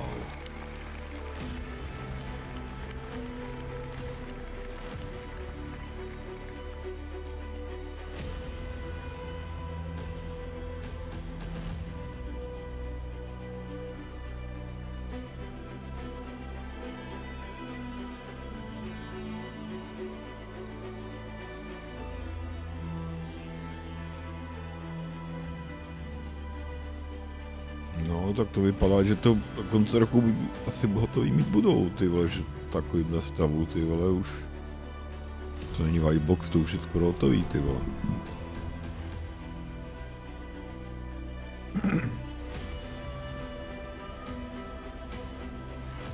No a to Polaris je taky nějakých, vole, myslím, že 800 vole, dolarů, ty vole.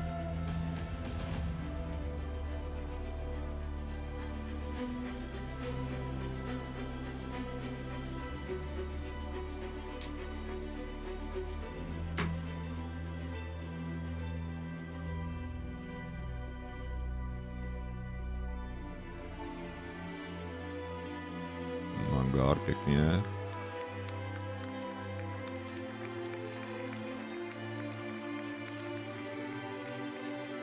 To je velký, tam se toho vejdem.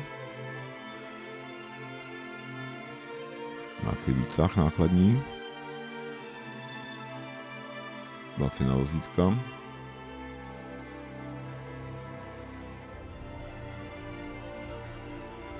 Pak motor. Engine room.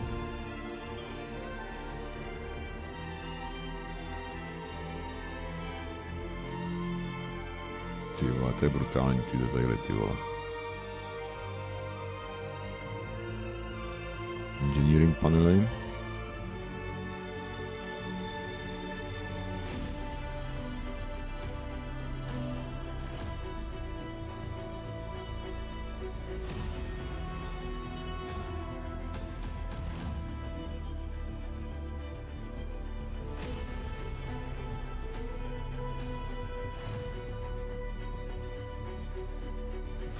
Další hangár.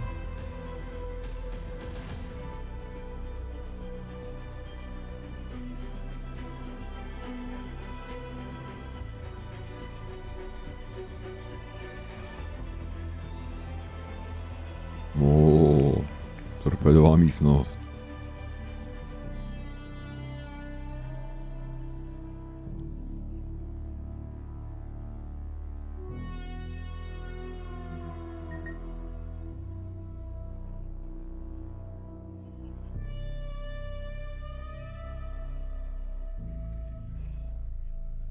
Předtím to Polaris neměla ten spodní turret, ty vole. Teď už je to takový, ty vole. To už je hodně polišnutý.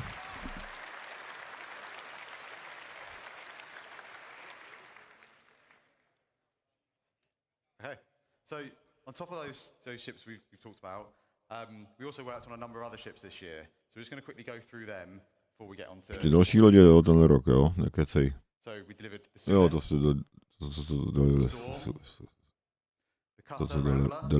doručili už lodě. F7A and F7C Mark IIs. So I always get tongue twisted with these.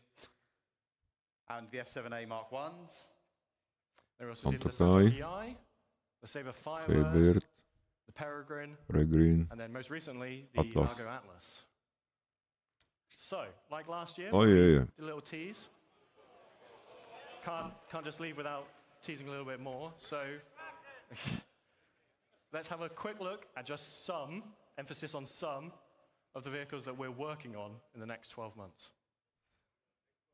Tak, nějaká ukázka, na čem se dělá příští 12 měsíců.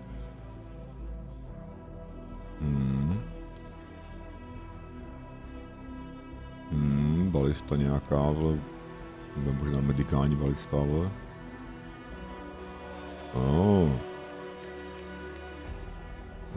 Další nějaký Hornety. To možná ze Squadron 42. Tady to ten Legionnaire asi. Tady to je ten MIRAGE. Teď to je nějaká důlní loď, koukám. Netuším. What the fuck? Ty vole, netuším. Odyssey? Ne. Vypadá to jako nějaký misk. To nevím, co to bylo. Tady to je ten Caterpillar asi, ne?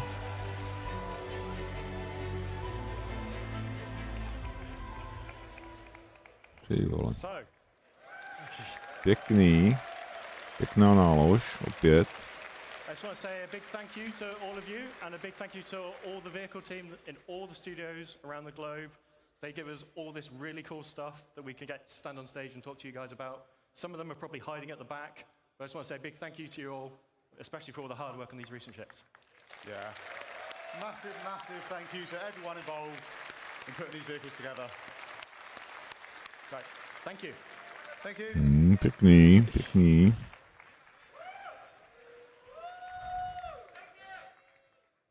That was awesome, you guys. I swear some of those silhouettes looked a little familiar. Let's give it up one more time for the vehicle team. Let's hear it for the vehicle team, everybody. Woo! Call and response. We'll work on it for next year. Speaking of awesome ships, we are here at the Planet Ring booth here on the show floor at CitizenCon.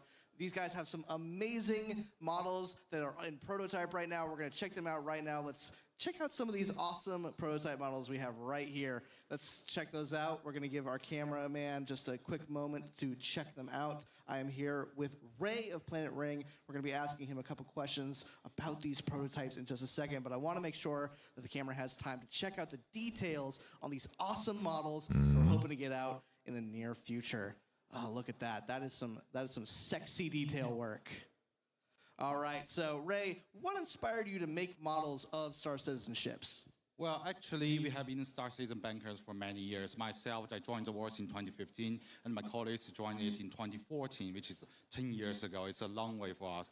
And we've been specialized in sci-fi models. We have been collaborating with other famous IPs like the films, especially the sci-fi films and animations and games. So we are excited to be here as a partner of CIG to bring the citizens in the world with a beautiful ship in affordable price. Yeah. Amazing. So how long Borci does už each vyrábí dávno model nějaký take for you sci-fi guys lodi to a make? pro pirety, pro film a montoval se samozřejmě do Star Citizen. So it's roughly like 5-6 months for now. That's what we have been building for everything you see here in this booth. Yeah, and they are amazing. So I have to ask, which model is the hardest to make, but also which one's your favorite? Yeah, it's a good question, but I would say the Star Citizen ships are very in detail, so each one of them are very hard to make, actually. But my personal favorite should be the F8. You can see the F8 has a very beautiful panel lines, it's very beautiful in details, and it has a brutal weapon system that's crazy. And also, I want to make sure that everyone knows that our final products come into two versions, assembly version and the finished version. So for assembly version, we have injection pieces, so you can cut it yourself and build it yourself, paint yourself, and it's glue-free, snap-fit, easy for everyone to build in 3 hours. And the finished version, we have it printed for you, nebo rovnou koupit hotový. Výborně. To jsou dobrý, jo. And some actual decals. It's amazing, fine quality. Amazing. And so we're actually going to show these really quick. And as we show these details over, we're going to actually throw it over to Sam. Let's give a quick detail on this. Thank you again, Planet Ring. We're really happy to have you guys here. Let's throw it over to Sam back at the community booth. Thank you, Ray, again for having us here. We'll see you guys at the community booth. Hi guys, I'm back at the community booths and I'm over here with Ultima. Could you give us a brief intro for the guys watching at home to what you guys do? Absolutely. I'm Sigelian from Ultima Energy. We're the leading provider of fuel products and services here in the Verse. We do a lot of StarFare operations. You can find us on our website at ultima.energy, and we have Discord as well, so hit us up there. Amazing. Thanks so much, guys. Let's move right on over to Medrunners. So, Jared talked a little bit about you guys earlier today. So, how have you found the convention so far? What's been your favorite bit? Oh man, it's been amazing. Squadron 42 looked so good. I mean, I'm an Idris owner myself, so I'm super hyped to seeing Squadron 42 in 2026. Just the love from the community has been amazing. It's been so much fun here. Thank you so much for being here. And if you guys haven't already, do come check out their booth because it is really amazing. Okay. And I am here right on the end of our amazing community booth area with our Avantgarde guys. So, Avantgarde, would you mind introducing yourselves and what you guys do? Yeah, absolutely. We are a PMC organization. We do PvP both in the sky and on the ground. We also a trading division where we trade rare guns, rare armors, and everything. Our goal is to have at least 100 members, but because we value people below quantity. We want to create a legacy altogether. When I create this organization, I don't consider myself the commander of everything. I just planted a seed for a tree. Maybe I will never see the fruit, but I want to create a legacy. People need to have fun, maybe win sometimes also, but especially win. Be a healthy community and having fun all together. Amazing. Thank you so much. Right, let's move on over to the other side, where I am joined by my partner in crime, Dan. I don't know which camera I'm looking at. It's that one. That one? Two? One? Hi. Hi, guys. We're back here at the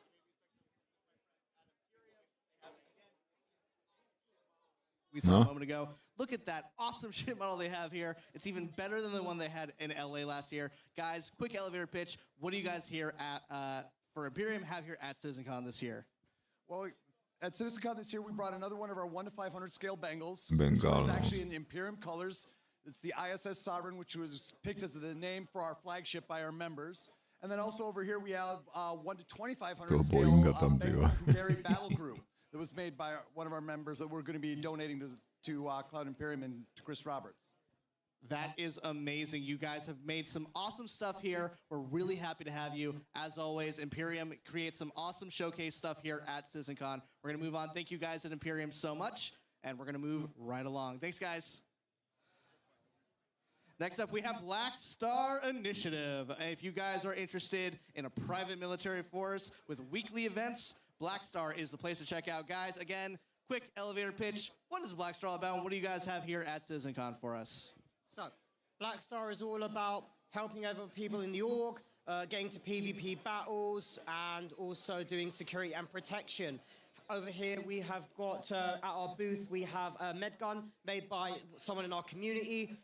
We have got our challenge coin, which we provide to other leaders within organizations that we meet out in the verse. Coasters and patches. So if you ever need anyone to do protection for your bases that are coming soon, look to us. No one's better. And if you want to get good at PvP, we have daily trainings that we can provide to you. We have a lot of stuff to do. We have a civilian division if you're not that much into combat, but even they get trained, combat ready, so you know how to defend yourself. Awesome. Thank you guys at Black Star. We are always happy to have you. We're going to move right along to one more final community booth. This is our last one of the show. We have here, guys, CitizenCon is sometimes a crazy show with lots of cuts, lots of cameras, and no one knows that better than HubNet. HubNet is an awesome news roleplay group, but I think you guys can say it better. Tell us all about HubNet. All right, so HubNet is our attempt at making content for the citizens in the verse in 2954. So not for you players, but for the players' characters. So we make a full feature-length movie like Overclocked. We make animated series like Dead Space, and our news report, Hubwire, is meant to report on events that are going on in the verse. And Joel can tell you a little bit more about what we do. Yeah, so if you're looking to create a project or get involved in a project, you can join our Discord, sign up as a role. You can be a voice actor, a filmmaker. Whatever your talent is, we can use you. We're effectively Netflix in the verse, so come check us out at HubNet. Netflix vesmíru, Guys, this is it for me and Sam here at CitizenCon. It has been great being your guys' interstitial hosts. And Sam, do you have any final words? Yep.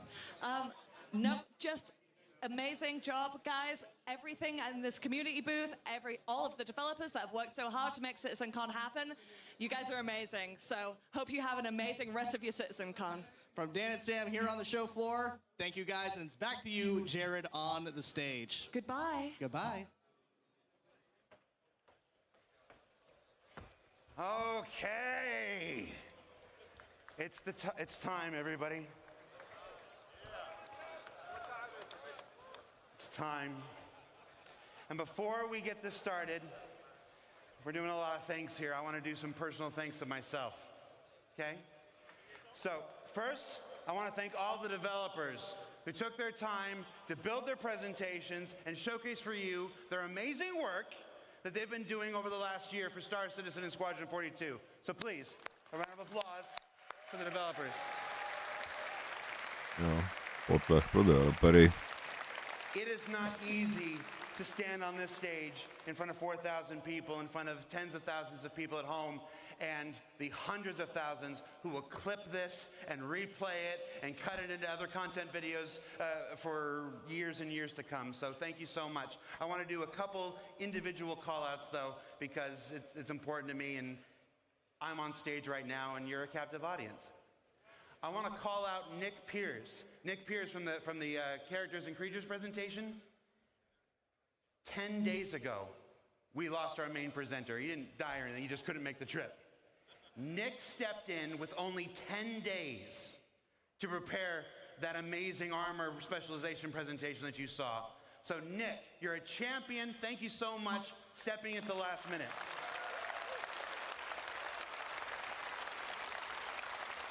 Benoit and Ian.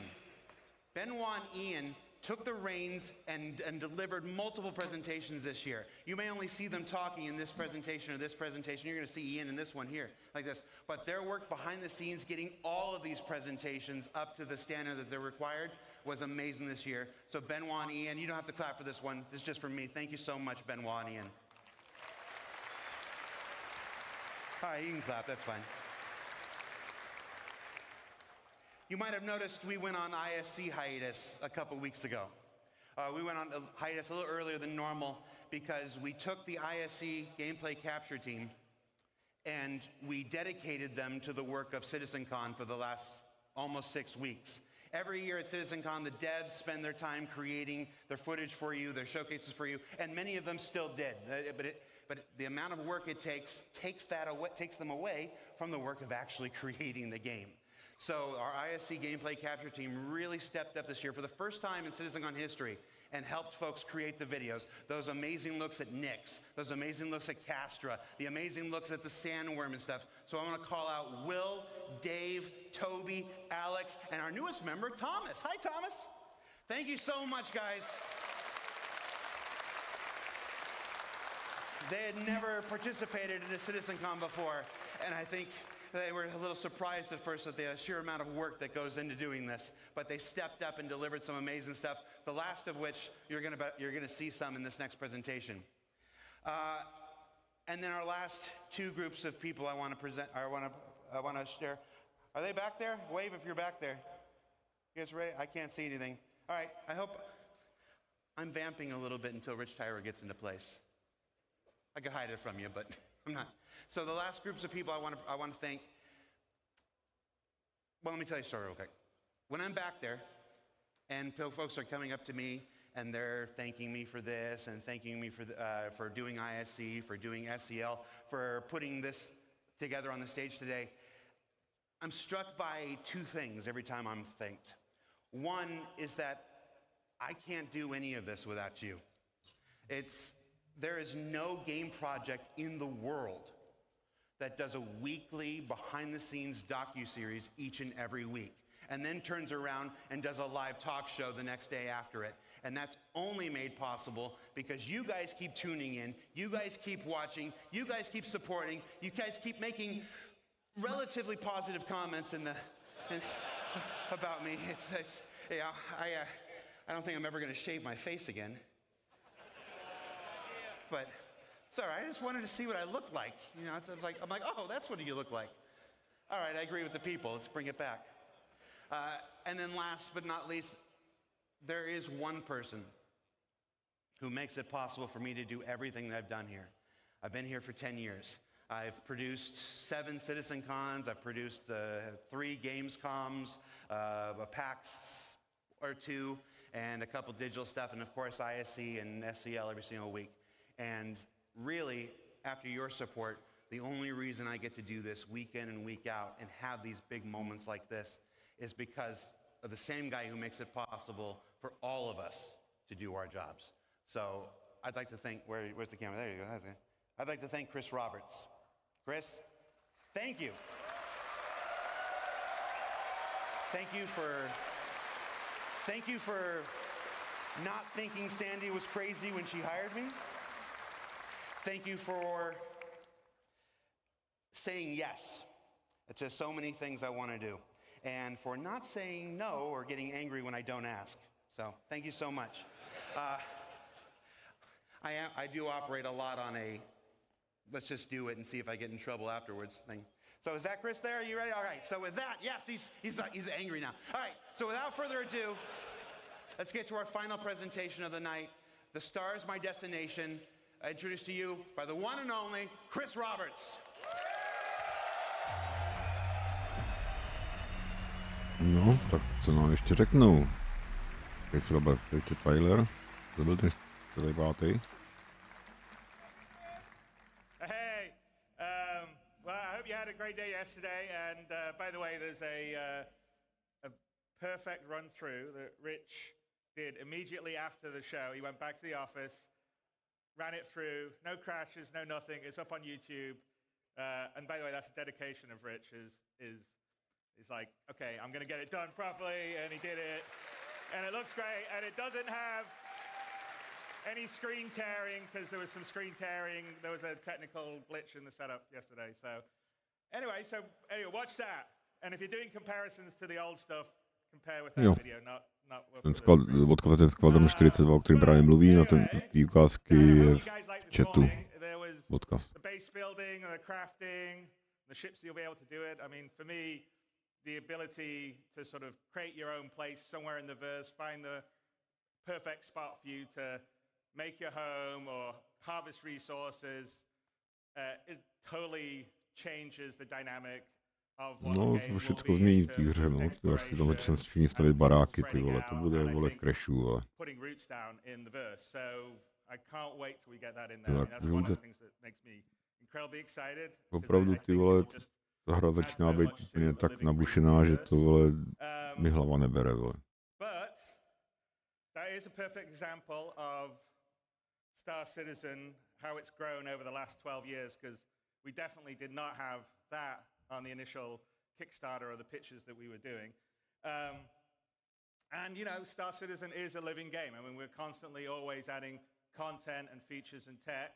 As you can see, we're constantly upgrading, you know, what we're doing on the graphics side, making it better and always improving it. And even after we would consider it a released or a shipped game, not an alpha game, we will still be doing that. So it's just, it will be a living game. We'll never do Star Citizen 2.0. It will always be sort of Star Citizen that will continue to grow. It won't be like, oh, we're going to do Destiny 2 after Destiny 1. It will just be a living, growing product. Same for. Right? I don't mean that as a knock at them. I just mean that in today's world, you constantly upgrade and improve things. But the big question really is, at what point would we at CIG, what point would I, what point would the rest of the team consider Star Citizen ready for everybody? Not just you guys out here who are beautiful, wonderful, early adopters, willing to put up with bugs, jankiness, you know, not a great new player experience. We know all those things are things that we want to fix and improve. And we want a game no, kdy bude Star Citizen hotový, jo? At the beginning, understand it, have fun, pro všechny. You know, pulls you into it and then has a huge amount of depth. So the question is, what is that? And that is what we call Star Citizen 1.0. It's something that we've been talking and looking and designing and thinking a lot about over the past X number of years. And now we thought, you know what we should do, because I think half our sort of initial stuff is from a long time ago that you've seen, and then occasionally we'll talk about things we're doing in, inside Star Citizens or SE Lives. But we're like, okay, let's tell everyone the marker. This is what it is, Star Citizen 1.0. When we hit this, this is what we consider we're ready to go wide.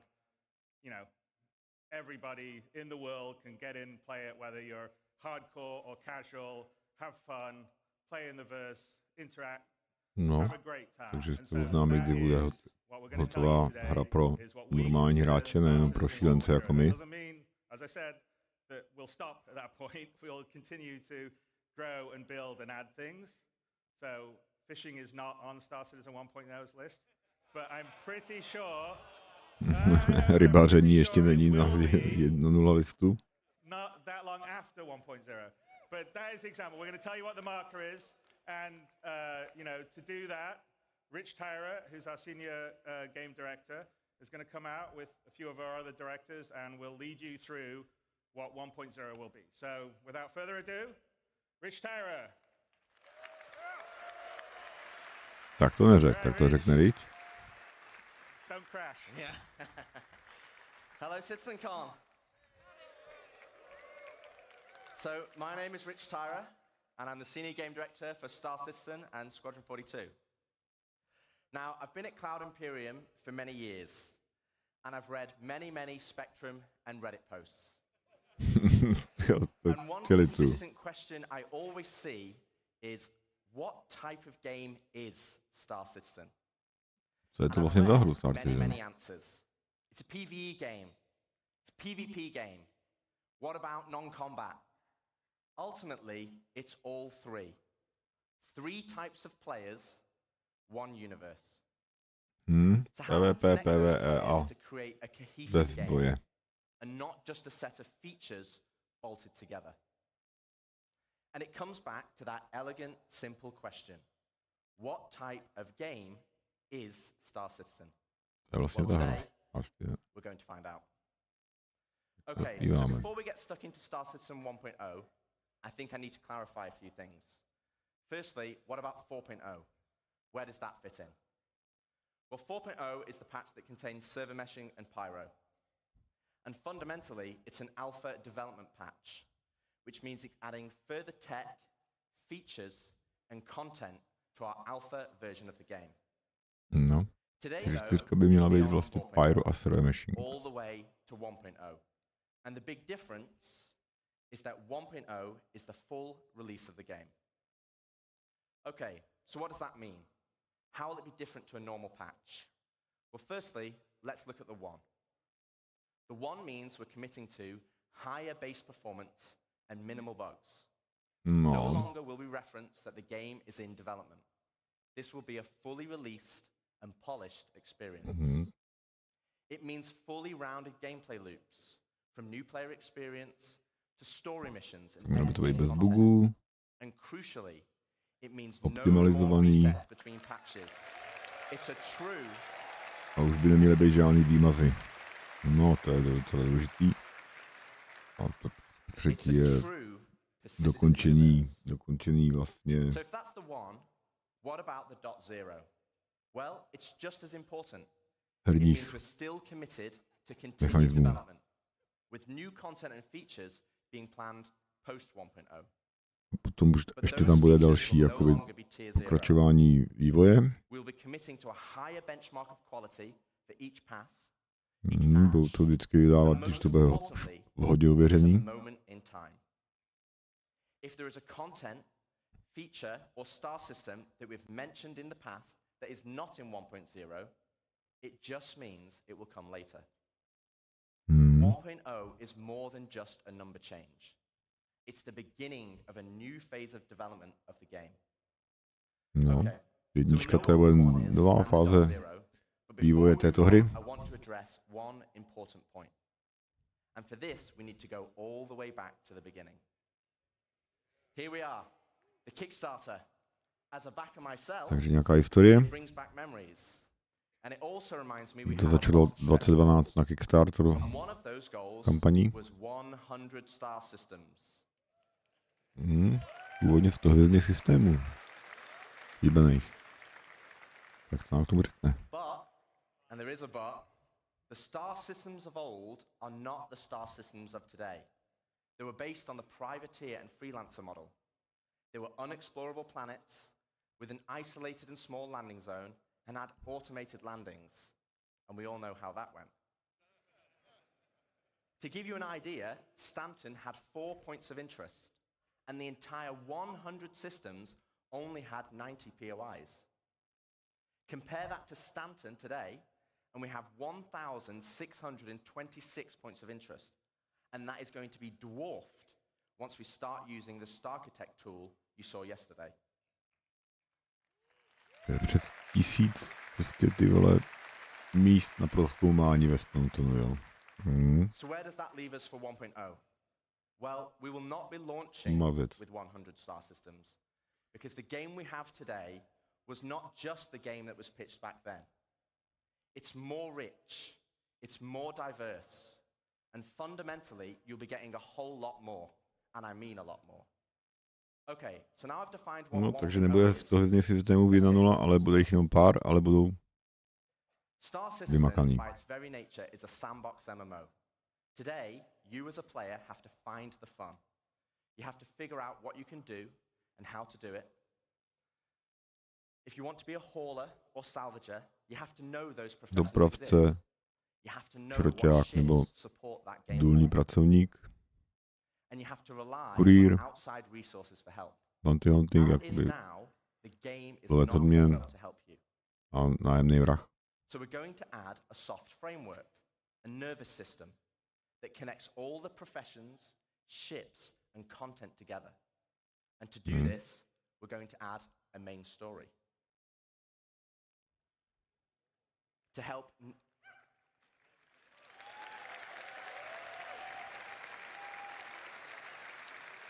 Bude tam nějaký hlavní příběh, jo? To help new and existing players, to help discover all the exciting features and content we have, to take them on a journey of discovery of what the game has to offer. This story will become the spine of the universe and help onboard players with understanding how to play the game and understand what's available to them. This story will also introduce each of our guilds and what professions we have to offer. Like the United Resource Workers, our core industrial guild, which supports 2 of our main professions, mining Nějaký and sekce budou.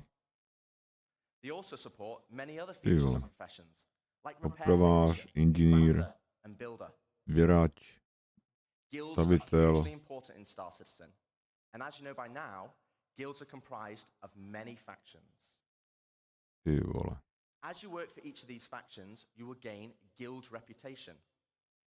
You can then use this reputation as a currency to purchase guild-affiliated rewards, like ships, blueprints, and items.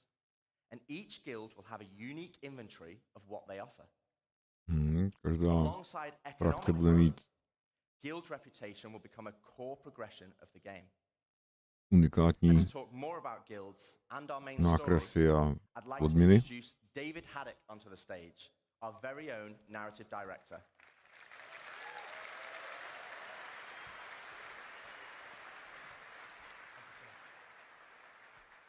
Thank you, Rich. Hello, CitizenCon. How's it going? Awesome. So yes, 1.0 is příběhový very ředitel. exciting, and it's going to provide us probably our first real opportunity to finally inject a massive amount of narrative into the game. But we're looking to do that in several of ways. Now, Rich introduced the main story, so let's get into it. What exactly is that? To je vlastně to hlavní story. Příběh, hlavní příběh. This will be a crafted story through the star systems and professions of the Star Citizen universe, taking players on an exciting adventure that will finally kick off the growing tension between Earth and Terra. Yeah. It will be NPC-driven. So while Squadron 42 will always be the place to go for AAA cinematic adventure, we're bringing a lot of the techniques that we learned from that to capture and build a cast of dynamic characters, some of which may be familiar, for both this story and the PU. And the main story is also designed to be sort of like a tour bus structure where you can hop on and hop off at any time you want to. So we're not also requiring you to do it. So if you want to log in day one and just go off and do your thing, you can do that. Or maybe you want to put the story on hold so you can go explore a new facet of gameplay that you just discovered. Go for it. The point is that you can complete it at your own pace. Takže nějaký story tam bude a můžete to začít dělat kdykoliv budete chtít, nebo čekat na nějaký update, nic. Like Rich said, for new players, it's a great way to ease into sort of the vast lore that we've been developing over 12 years. The gameplay, the locations that the game has to offer, and also give you a sense of upcoming stories that are about to come. But you've been playing Star Citizen for years. You probably know the lore better than me. So what's in it for you? Now, of course, we'll have rewards along the way as you complete missions and whatnot, but we're finally going to offer a big prize for completing the story. Bude to nějaká odměna. Občanství. Citizenship. Dobrý. So, many of you already know this, but for the uninitiated, in the UEE, there are citizens and there are civilians. Citizens are members of the population who have demonstrated a commitment to bettering the empire, and as such are given benefits that civilians just don't have. Takže občani a obyvatele bude dělit. Those differences have been debated in the community over A years. občanství si musí zasloužit. 1.0, we're finally going to answer that debate. I won't get into the full list of benefits that we're going to offer, but can reveal that one of them will be around land ownership. Citizens will be able to purchase land anywhere in the UEE and enjoy the security that comes with it. But civilians will have a couple of restrictions as to which systems and which planets they can buy on. Aha. So that's the why. So Občané budou mít výhody a obyčejní civilové budou mít trošku nějaké restrikce. It's going to include 5-star systems. This story is going to weave you through all of them, but where exactly are you going to go? First, we've got Stanton, which needs very little introduction. I'm sure you're all very intimately familiar with these 4 corporate-run worlds. But since I do lore, I figure I could take the next hour and just walk through each one of these. But I'm kidding. We've also got Pyro, Land of the Lawless. A volatile star in the center of the system is the perfect metaphor for the constant struggle between the gangs and survivors trying to hack out an existence here. If you saw Ian's location presentation yesterday, you know that he reintroduced Nick's system. There's another unclaimed system that's currently home to the People's Alliance, a wannabe independent government formed during the Messer era, but now struggling with the burdens of governance, a growing outlaw presence, and a new threat on their doorstep from Vandal raids. Ian also made another big announcement of our 4th system, Castor. Situated along the former Perry line, this was a key strategic system to launch an attack if the Cold War between the humans and the Xi'an ever escalated. So that's 4. Do you guys want to know 5? Ještě 5, jo? Ne. Jo, teda. Výborně. Výborně. Yeah.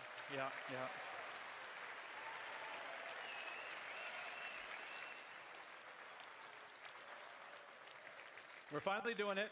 Considered by many to be the new jewel of the Empire, Terra has been a shining star against the more imperialistic tendencies of Earth, even in the darkest days of the Messer regime. Now, many believe that Terra should be the new center of the UEE. I don't know how you all feel about that. Yeah, a lot of division. But that's our starting 5. Each system and each planet will be featuring the massive level of outposts, POIs, stations, biomes, and exploration options that we've been perfecting with Stanton and Pyro, and you've been seeing in some of the other presentations this weekend. But we're adding one more level. We're also going to be adding location stories.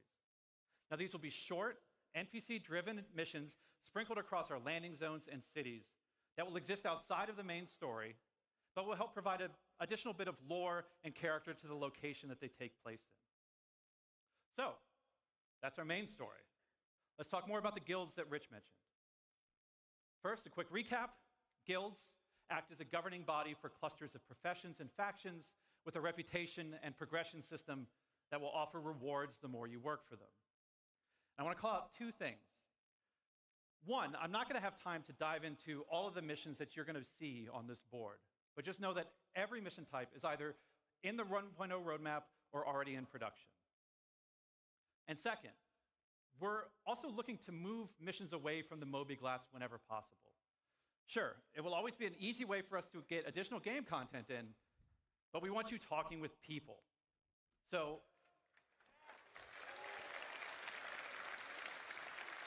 to aid that, we're going to be adding characters to represent the factions that you'll be working for that will help sell their personality. Now, some, they'll still interact with you via the written word, but some will call and check in on your performance. And others, you may have to meet in person from time to time. So, let's walk through them. Here we have the first guild that Rich showed, United Resource Workers. Whether you're eager to earn credits, mining valuable resources from remote corners of the universe, sifting through detritus to try and salvage some valuable components, or even just acting as a technician, you'll find plenty to do with employers like Shubin Interstellar, United Wayfarers Club, and more. Next, you have one of the oldest unions in the UEE, the Interstellar Transport Guild. This will be the go-to place for everybody looking to make their fortune hauling and trading. Some of the factions that many of you already work for now, such as Ling Family Hauling, Redwind, and FTL. And we're going to be adding something special for the daredevils out there. The Imperial Sports Federation. Závodní řidiči, závodní piloti, So aside from the usual racetracks that are both legitimate and illegitimate, we're actually going to be leveraging some of our existing mechanics to build new sports and provide an outlet for all you Murray Cup enthusiasts, cargo Olympians, and competitors to see just who's the best out there. For those who dream of exploring, I'm sure we have a couple here. Další guild, ty vole. We have the Academy of Sciences that was brought up yesterday in the social presentation, if you saw that. This is a science guild that will include factions like the Imperial Cartography Center, who will task you with a variety of missions to better understand the universe, such as sending you into a nebula to do deep scans, or finally seeing what's at the bottom of that planetary canyon. Průzkumníci, záchranáři a wilderness specialists who will offer missions associated with the various fauna that we're starting to get into the game. From population control missions to harvesting specific resources for research. Rolníci a výrobci. Now, I don't know if we have some people who'd like to do combat, but our combat guilds were doing something a little different. Now, previous to this, these were all of our profession guilds. But for our combat guilds, they operate a little differently. See, these two are diametrically opposed to each other.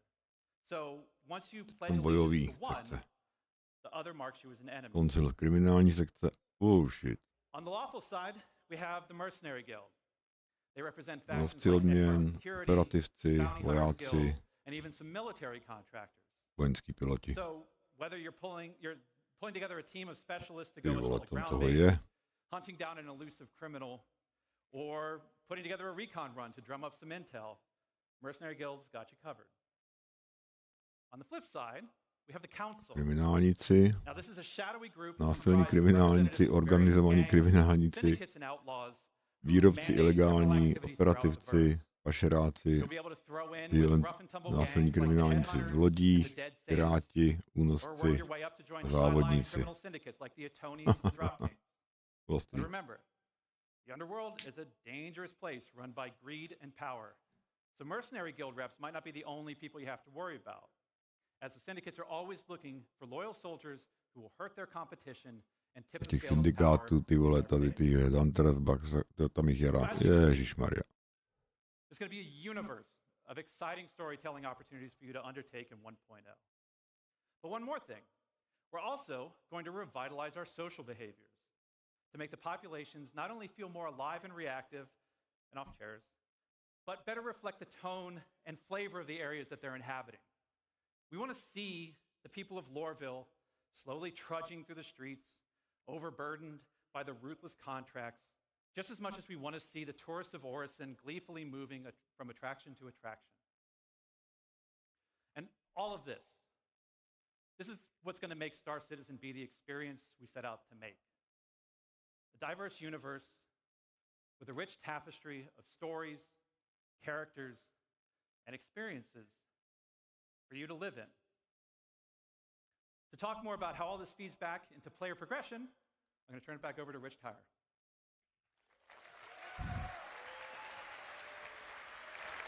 Thanks, Dave. Smashed it.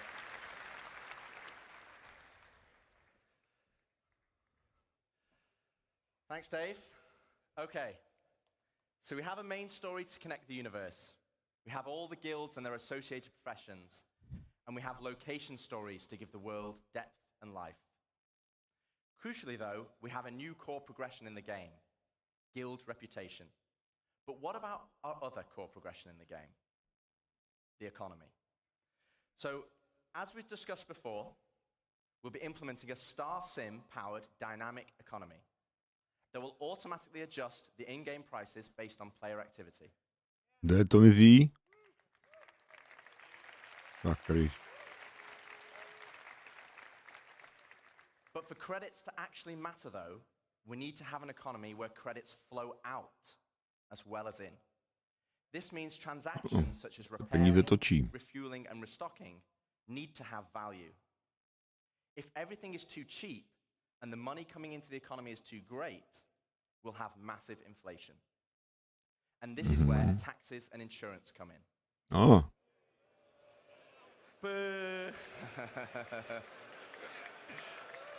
Zdanění a pojištění jsme nečekali.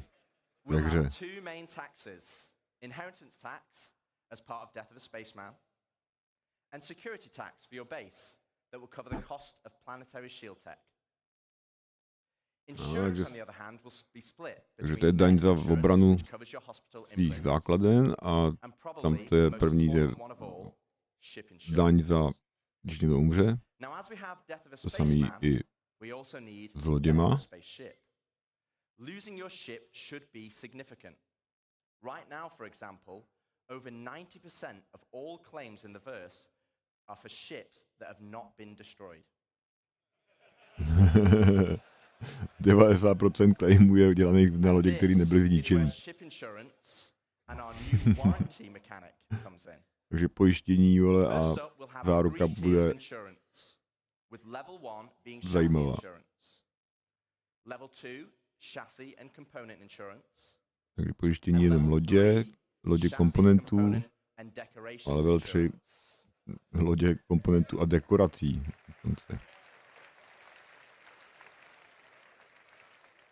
A co bude nám dá pojištění a záruka na novou loď. I think you want to listen to this bit because it's important. Insurance with a warranty, though, will give you back a new ship, plus any other equipment or decorations. Takže pojištění bez záruky vám dá jenom Okay, so this is the bit you need to základní listen to. loď. All ships bought on the pledge store will come with a permanent warranty and their appropriate insurance. Takže všechny lidi, co jste koupili ve Storeu, budou mít záruku a pojištění. This means you will always get your ships back if they're attributed to your account. Other ships, on the other hand, will require a transferable warranty, and these are rare. You'll be able to earn transferable warranties in-game, such as by completing the main story, as an example, and apply them to any of the ships you own. But there will be a cooldown for transferring it between ships, so choose wisely. Now, what about claim timers? It's another fun topic. And getting your ship back without a claim. Well, we want claim timers to be proportional to the crafting timers. Jo, takže This means it's more beneficial for you to go back čas and na get vrácení bude your original ship. podobný času na For this, vyrobení. we're going to be introducing a shuttle ship, just like a courtesy car.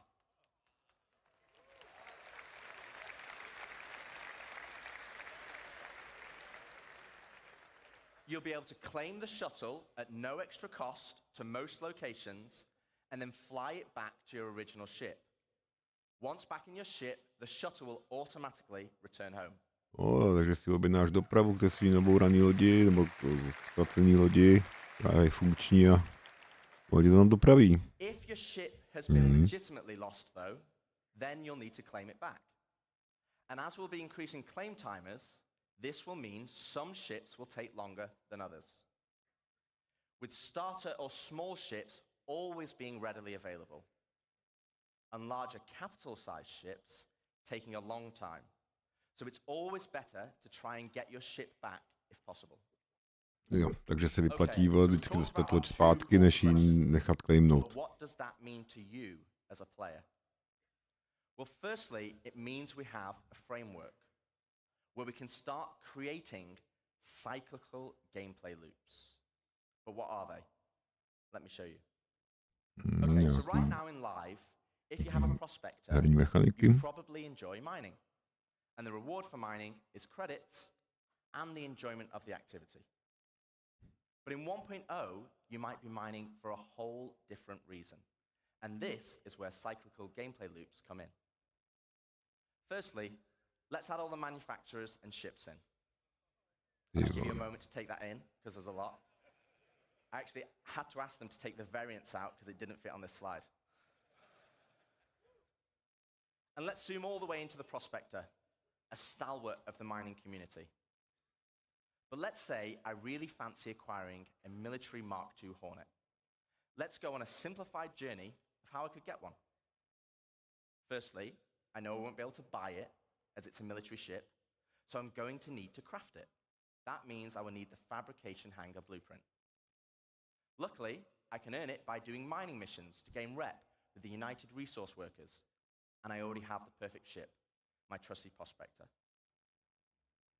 With blueprint in hand and some excess credits, I can now purchase a small plot of land on Stanton and build Takže my prospektorem si nadolujeme zdroje, získáme přitom blueprint, ta nákres nebo plánek a pak si můžeme vyrobit loď, kterou budeme chtít.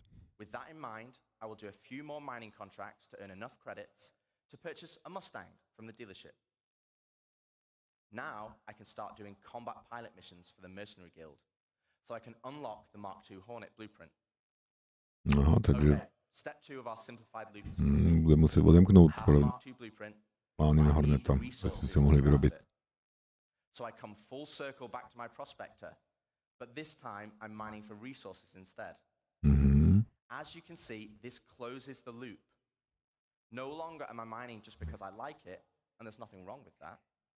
But now I am mining for a purpose. Má dolování důvod. For reputation, for resources, for blueprints, and ultimately as a stepping stone to crafting my own ships to enjoy other professions. And this is just one of many loops. This is the core of Star Citizen 1.0. Tak, to je zajímavý. Herní kolečko. Player set goals that weave between sandbox gameplay and the soft framework we are adding that give meaning and progression to our professions and features. To se bude dát udělat se všema možnýma loďma, různýma kombinacema všem. Nemazec. That's the journey though. What about the destination? So Dave has already discussed citizenship Takže cesta a cíl. So let's collapse that for now. Let's talk about endgame content. The content that is designed for experienced players and keeps them engaged. Basically everyone in this room. So how does that look in 1.0? Firstly, we'll have open world content, including missions, group missions, and server-wide events, like we have today, but tailored to endgame players. While the sandbox element of Star Citizen will allow for large-scale battles, we also want to provide challenging nejlepší budou mise, group mise. that will take full advantage of not only multi-cruise ships, v rozsáhlý jakoby eventy. Pak další budou vesmírní bitvy. A za to dostaneme vojenský nákresy a plánky. These missions will require the full coordination of multiple players and an assorted fleet of třeba na to organizace, aby se to zvládli. You will finally be able to become the admiral of the fleet, directing your armada from your hologlobe, which yes, is a feature included in 1.0.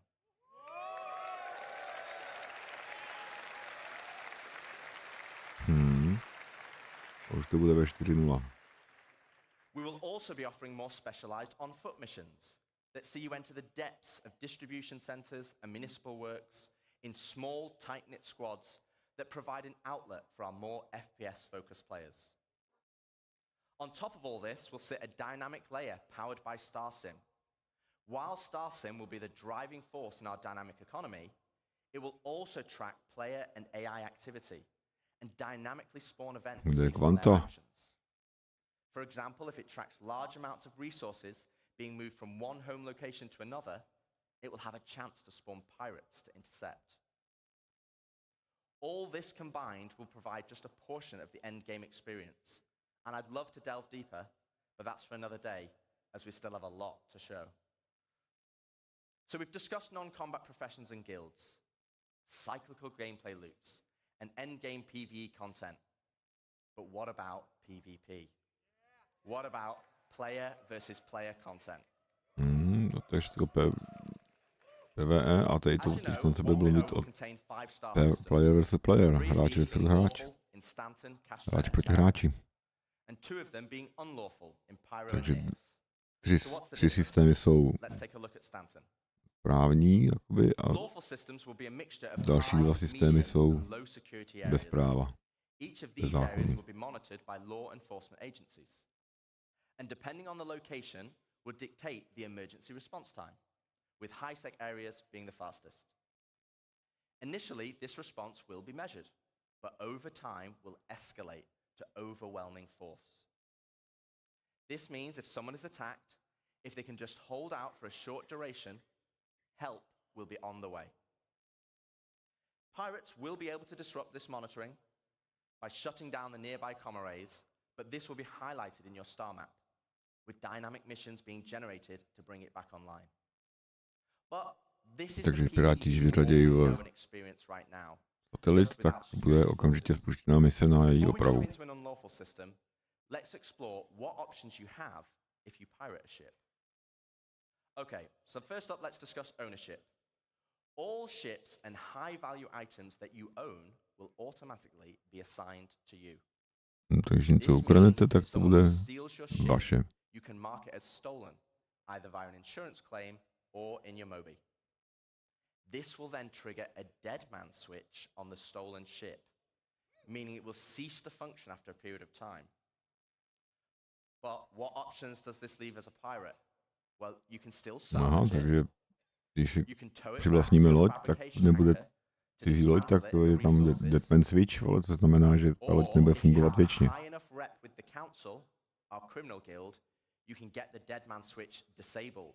Ale můžeme ji pak rozebrat.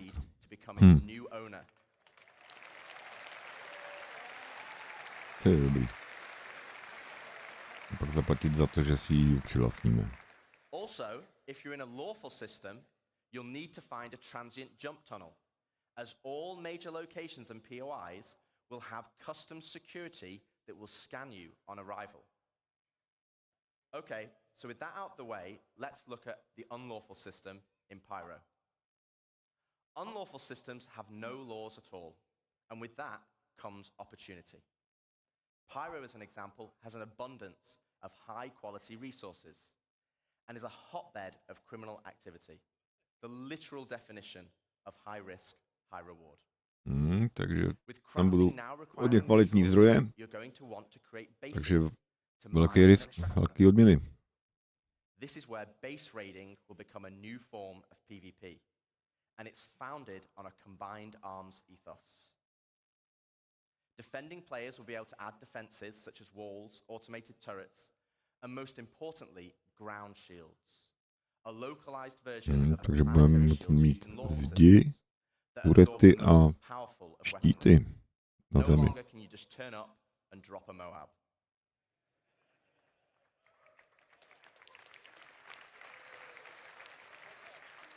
Nebude, že někdo přiletí s A2 a vybombí tě do bezvědomí úplně. Výborně. Is that these shields can be disabled. You will have to strategically assess each base and punch your way through its defenses on foot to eventually bring down the shield generator.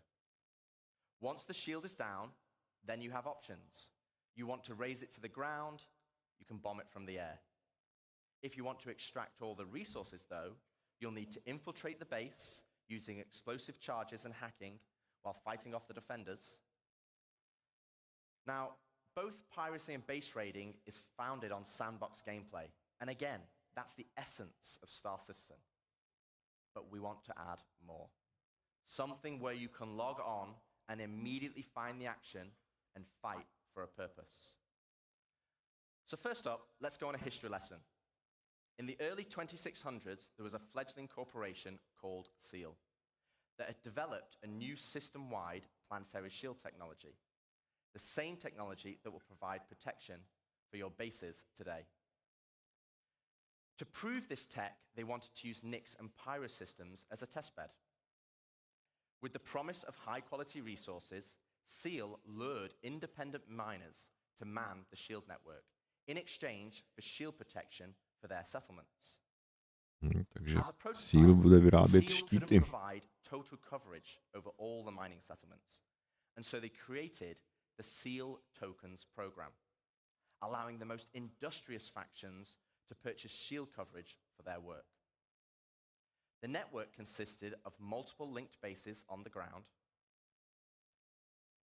that then linked to several stations in orbit around each planet that then connected to the nearest relay in the shield network, which eventually linked back to the shield core, which oversaw system-wide distribution of the shield technology. Factions could then earn SEAL tokens for working on any part of the network. They could then use these tokens to buy shield coverage, but with the competition amongst factions being so intense, SEAL was only able to offer shielding to the hardest workers. Unfortunately, due to outlaw interference, SEAL eventually pulled out of Pyro and Nix and pushed for a more automated solution in more civilized systems. So fast forward to present day, without SEAL's backing, they had to pull out and leave it as it is. And welcome to Station Warfare.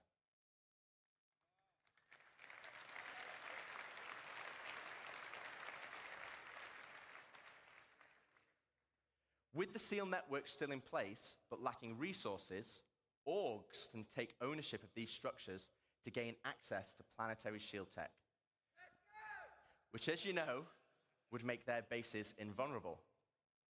Unfortunately, there's a catch. There isn't enough to go around. And as in the good old SEAL days, the system still works via the SEAL token program. To earn tokens, you'll have to assault a location and then deposit resources to power the network. This begins with ground bases and ends at the shield core. Each structure occupied will then accrue SEAL tokens over time, with larger structures earning more, and at the end of each week, you must then use these tokens to purchase shield protection. With shield coverage being limited, though, the system automatically selects the orgs with the highest bid from across all shards. Takže se bude platit za ochranu a ten za nejvyšší nabídku umí lepší, jo. So this is a chance for your org to become the de facto leader of a system. It means you'll be able to log on and immediately find the action and fight for your org. And finally, it's not just sandbox PvP or ganking. You are fighting for a purpose. So once you've won your bid, what then? Well, to talk more about that, I'd like to welcome Ian Leyland, Star Citizen's creative director, to the stage. Bylo hodně zajímavý. Good luck. Thank you. All right, hello CitizenCon. Thank you, Rich. Thank you, Dave. So, to continue the conversation of large-scale endgame org activities, let's go back to Pyro 3, where the ground bases were being built earlier today. This morning, we saw the small habitat being built by Luke, and then we saw Deck start to expand the base into a commercial enterprise. But eventually, we saw a massive example of an org base, but with everything Rich was talking about with org system-wide activities, we want to give you guys the ultimate end goal, but also the thing we need to protect. And to do that, Nějaký let's finální look into the úkol a sky věci, které se mají and see ochraňovat. what it is.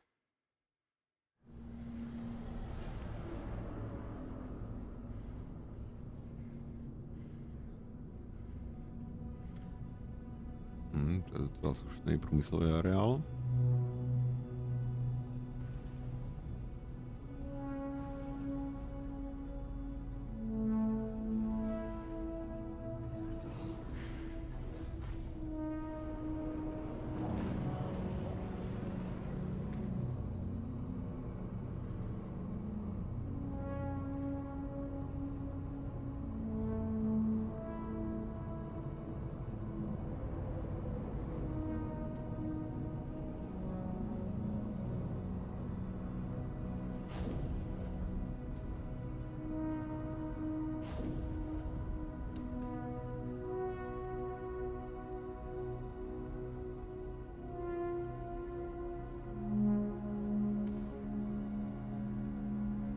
Muzika jak Blade Runner.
Let me introduce you to player space stations.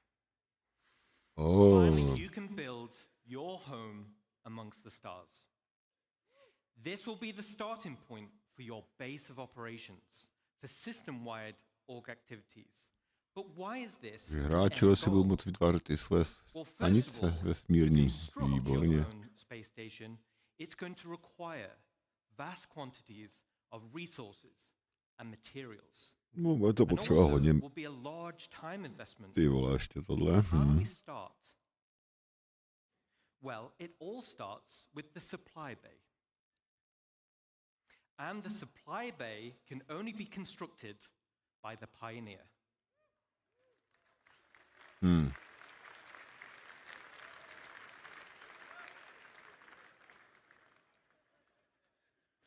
Once it's created, the supply bay then handles the creation of the station itself.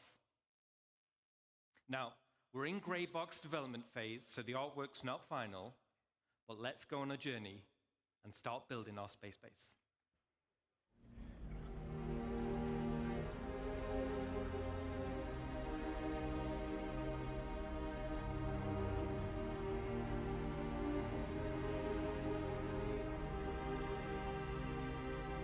Bude potřeba ve vzduchu nějaký skladiště, který může vytvořit jenom Pioneer. A z toho skladiště pak můžeš udělat vesmírnou stanici.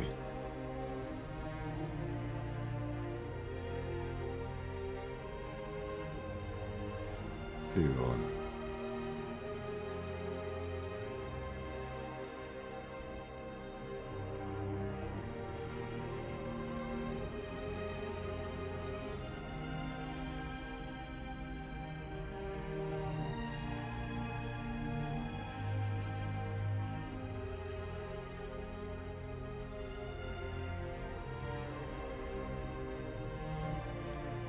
Jako dron nějaký. Vytvoru.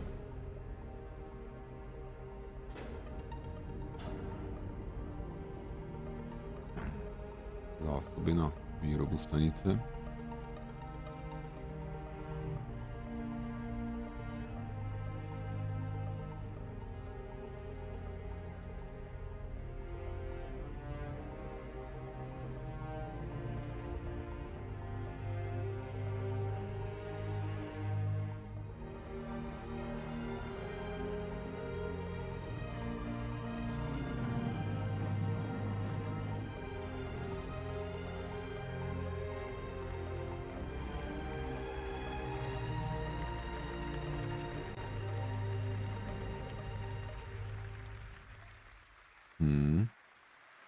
To bude rachot.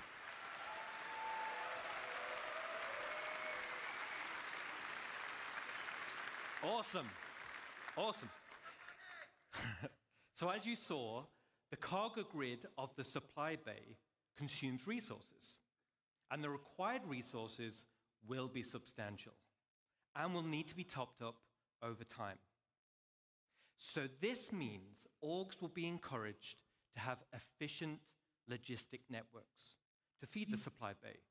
And as Rich outlined with professions, it's ideal if your org is well-rounded in terms of roles. Even the starter player can contribute. The supply bay has automated construction drones, which are used to create the station. And unlike ground bases, many drones are used at once to create the base. Once the station is built, the supply bay then integrates into the station itself. So here we are. We've built our core station module, and it's big. And out of the box, the station comes readily built with some core functionality. Let me talk you through it. Right on the top is the bridge, which is the command deck. This is where all further construction is going to be managed. From here, we can then monitor the status of the entire station. We have access to power and water management. Power and cooling is something you'll need to consider carefully. It also is an area to set permissions for who can enter particular areas. Tak si tam dáme, může si dát jednotlivý oprávnění, kdo kam může. And there'll be a radar station to track the activity outside the base. Radarová stanice tam taky bude na skenování aktivit. So let's jump back in game and take a stroll through our bridge.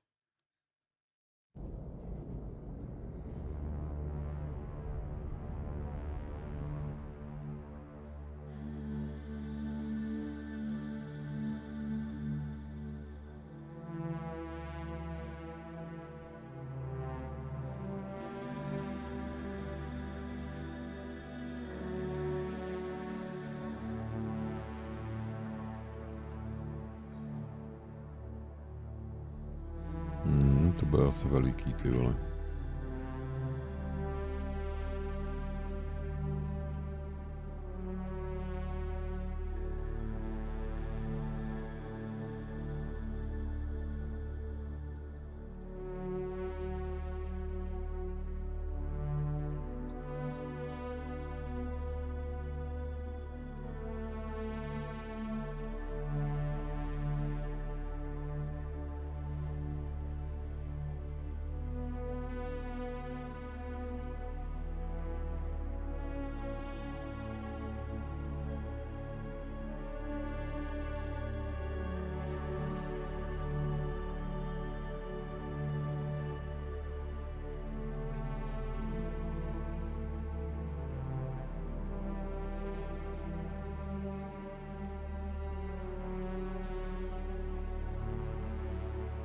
Pěkný, to bude hodně pěkný.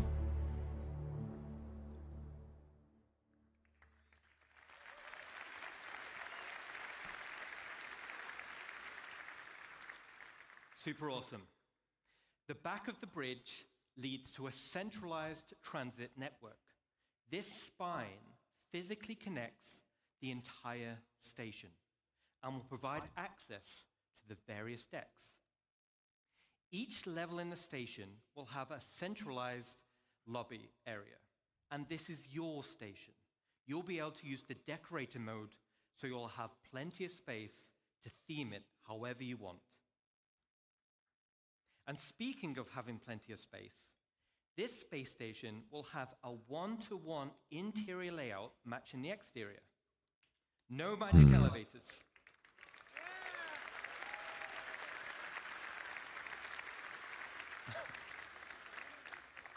So you can circumnavigate around the entire perimeter, and it's wonderful. Okay, let's jump back in.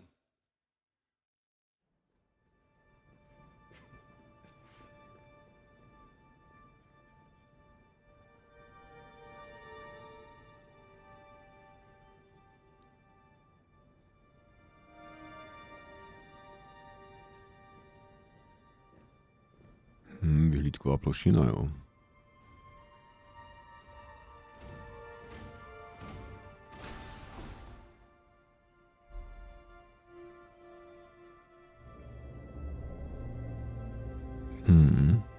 Opravdu pěkná vyhlídka.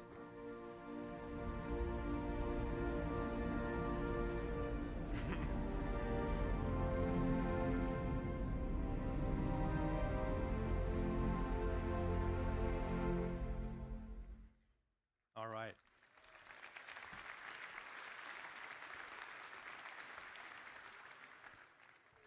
As you can see, right at the bottom of the central transit system leads to the lower areas. This is where you'll gain access to the engineering deck. So like bigger ships, this is where all the hands-on engineering and maintenance gameplay happens.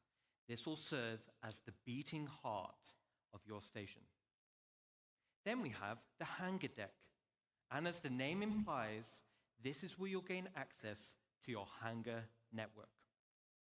The base station comes with a large hangar already built, along with 2 docking collars, and also empty slots for another 2 medium hangars when needed. There will be a vast network of internal road systems, meaning you can quickly drive from one hangar to the other. No elevators needed. Okay, let's check back in. Výborně, takže tam můžeme pořídit vozítka, nebudeme chodit pěšky.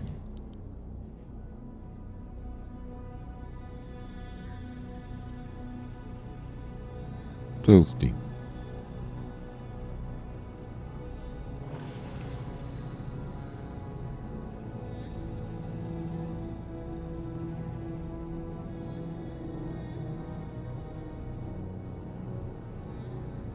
A ten nový Starlancer.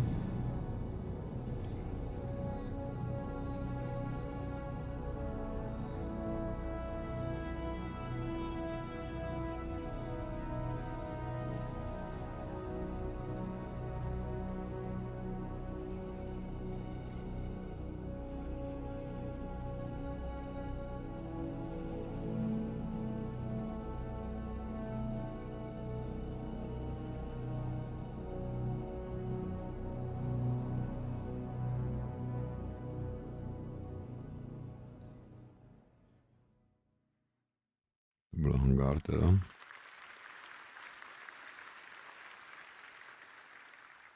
All right, so your station hangar will offer some enhanced logistics. For example, there'll be spaces for several freight elevators. And there'll be empty modules for open ship parking for vehicles and ground vehicles. And there'll be also exit points where you can simply drive out into your station. Then there'll be also an upper level for the observation deck. From the observation deck, you'll have a control room, and from here, you'll have master control over the freight elevators and the vehicle elevators. This means that even before someone has landed, their new cargo can be up into the hangar and ready to be loaded up. Now, everything we've spoken about so far is what comes with your station. Let's talk about what you can do to expand it. As I mentioned before, the station comes with a predetermined interior network of corridors and roads. And in this network, you'll find an array of bulkhead connectors. Bulkhead connectors will come in tiers 1 to 3, which drives the size of room you're able to build. In the interior build mode, this is where you start to expand the interior of your station. The rooms will require resource and time to construct, and once built, you can rename each room, which will be reflected in the station's minimap. The interior of your station will have ample areas for you to expand. You can build generic empty rooms, and you can fill with items to your heart's content. You can also build specialist rooms, where the theme and functionality is already set for you, such as mess halls or infirmaries or generator rooms. And of course, there are shops. So similar to the small shops we built around the ground base, this is on a much bigger scale. But that's just the interior. No, tak to bude vnitřek, to takhle exteriér, tam budou nějaký turety, nějaká obrana. A to jsou ta připojovací body. Tam budou mít. Located on the upper and lower surfaces of the station. Using build mode, you can customize your station with a variety of modules, which tailor it to specific functionality. Some modules cater towards resource collection, such as gas harvesters, while others are geared towards defense, like shields or turrets. This goes back to bridge operations of power management. A situation may arise where power priority is needed. No, to bude přesně jako Command & Concrete. Major hardpoints. The core station module comes with 2 hardpoint connectors. Major hardpoints are used to connect substantial wing additions to your station. The first example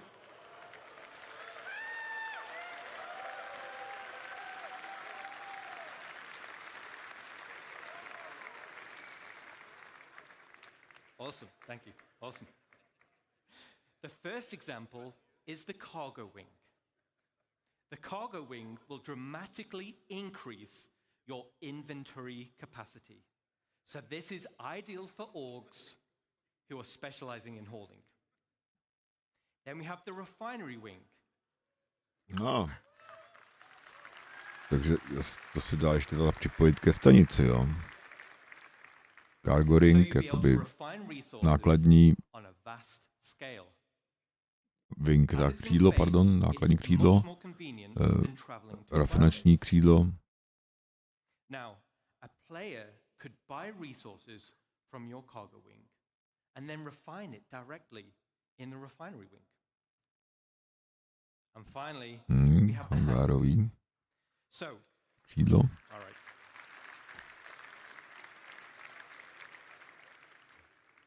So, the bigger your fleet, the more hangars you'll want.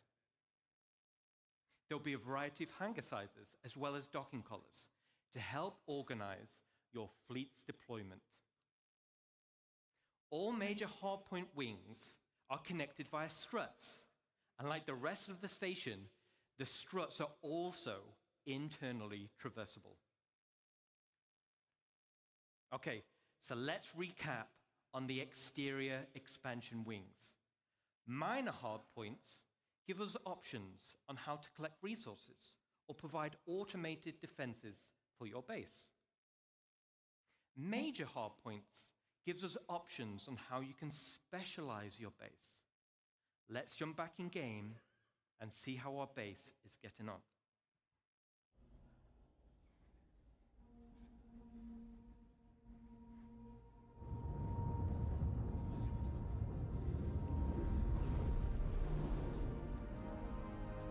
No je to velký, ty vole, no. Podle těch lodí je to fakt velký.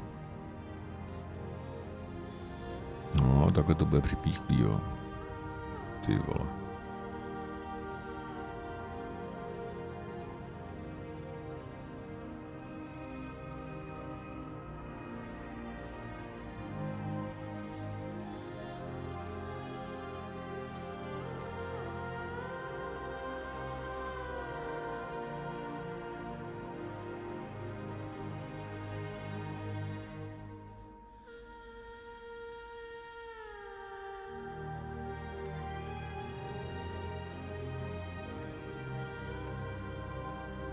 takže maximálně asi 3. Jo,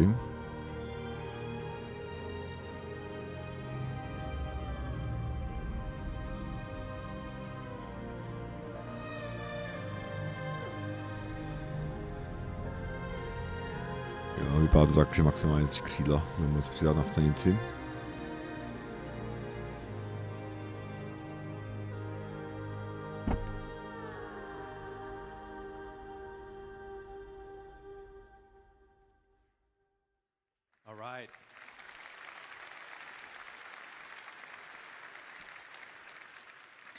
Yes, Pedro has been working with us on this as well, so thank you. Looking cool. Customization is just as important as expansion. Similar to ground bases, you'll be able to earn tints for your station and you'll be able to apply decals for your org logos. Takže se budeme moct vybrat barvu a dokonce samolepky, řeknu, nápisy. Outside of minor and major hardpoints, your station will come with 2 unique base expansion points. One on the top side behind the bridge and one on the underside. Ještě další rozšiřovací body, jo. Now, all the other modules built so far have very specific functionality, but I'll admit this is for the org members out there who want the ultimate in personal space.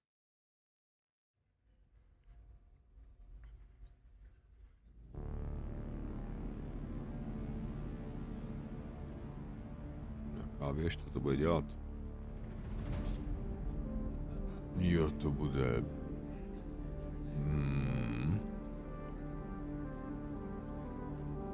Soukromý kumbál pro majitele, jo. No ty vole.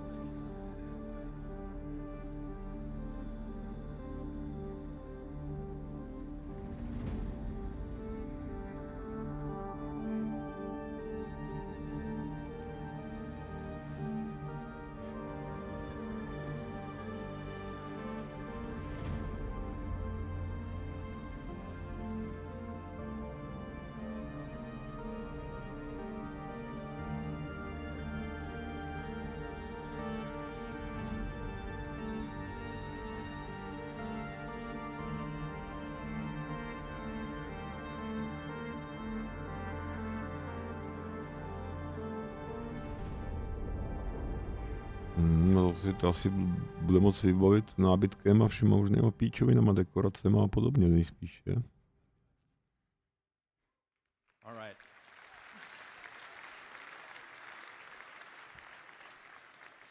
So I'm going to be flying around the verse and I want personal invitations to see what you've done in those rooms, okay? Super cool. I can't wait to see what you do with it. Now let's talk about the underside. This is going to be for the flight deck, which also comes with an additional 3 major hardpoints. Jo, takže tam může být další, jakoby garáž, hangár s dalšíma 3 připojovacíma bodama na křídla. It's the perfect home for your station's defensive air wing.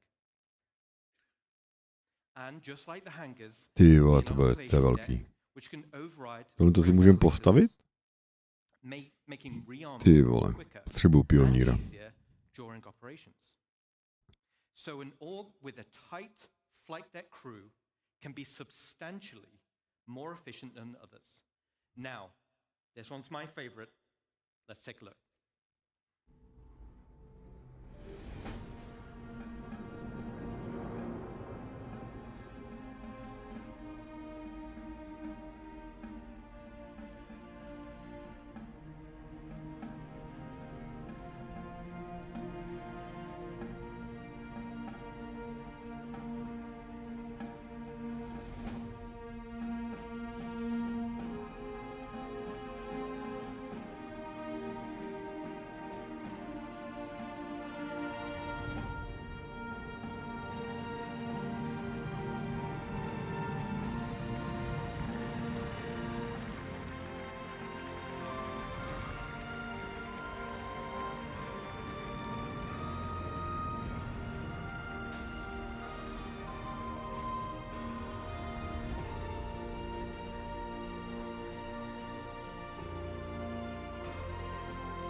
bylo velký.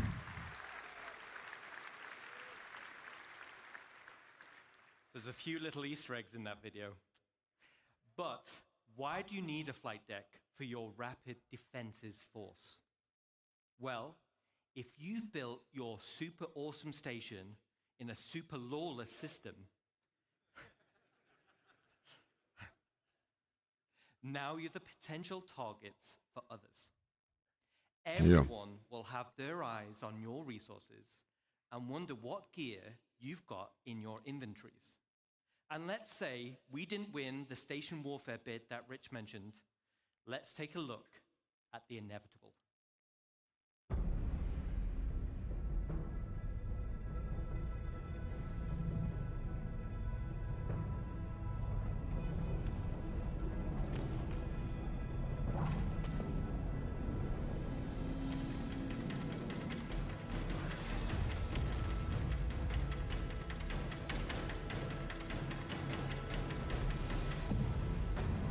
No, stanici si bude potřeba taky ubránit.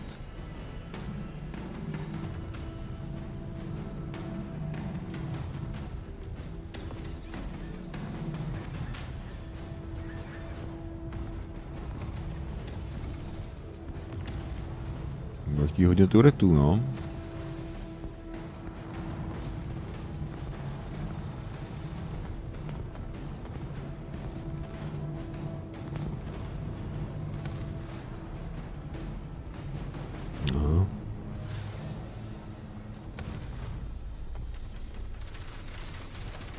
Výsadek na stanici.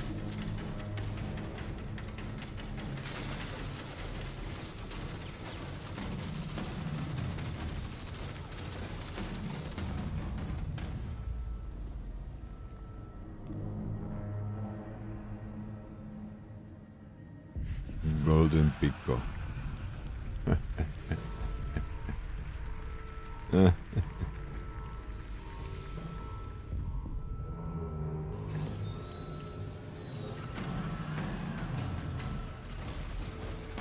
Jo, tak to bude dobrý, ty vole, to bude, že tady ty věci vevnitř, ty jo.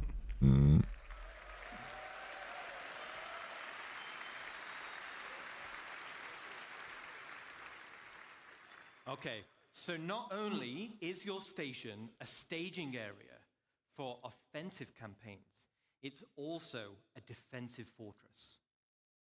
The exterior of the station itself can take quite a beating. It's going to be very hard to damage. So the goal of attackers instead will be to punch a hole through the defenses and get inside. The optimal way to do this will be to infiltrate through the flight deck or EVA hatches and work your way up. Once inside, yes, once inside and you've cleared out a hangar, you may also want to consider airlifting in a tank or two to clear some corridors. Raiders will have to hack freight elevators or bulkheads in order to gain access. And of course, bring enough ships with them to start hauling out the loot. Gaining control of the bridge will allow access to storage, which would otherwise be unhackable. So, as a defender, there are a variety of automated defenses you're able to install internally within the station, such as blast doors, which seal shut, systems to be breached, and a range of turrets like anti-vehicle or anti-personnel.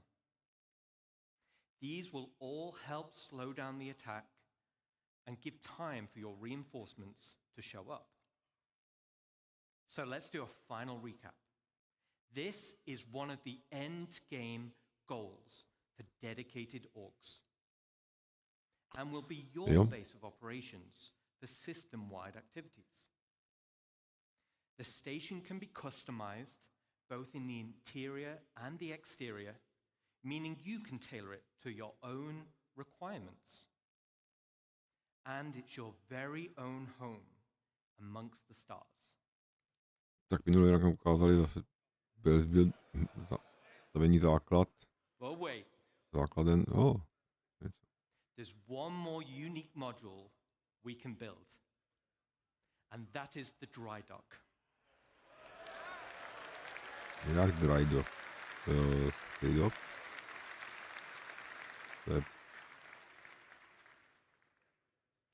This unique slot will be at the back of the station. It has its very own dedicated observation room with crafting stations and has a transit tram which runs along the inside of the arms, leading to the dock výroba věcí, jo. where your ship will be constructed. No jo. Můžete vyrábět svoje lodě. The only question Ostrý. still remains, To je what ostrý. sizes of ship can we build? Let's take a look.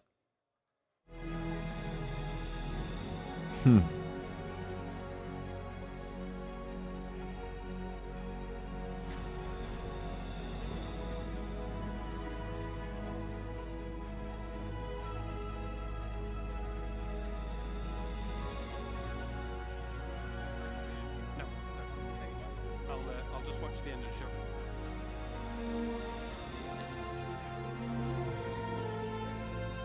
Ty vole, budou všichni dolovat jak šílený, ty vole, by měli zdroje na všechny možný tady ty píčoviny, ty vole. Ty vole, to se tam naučím dolovat taky, vole. No možná, co to je? Bengál? Ty vole, si udělat týho bengála, jo? Ty vole.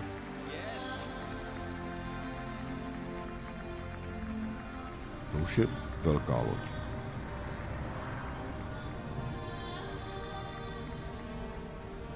To je hodně hustý.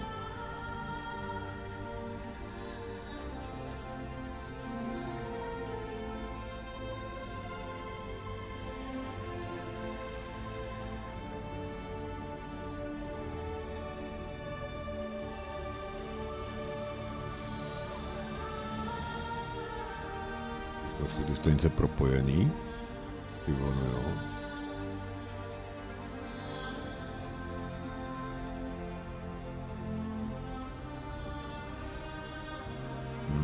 Takže tři stanice propojený, ty vole.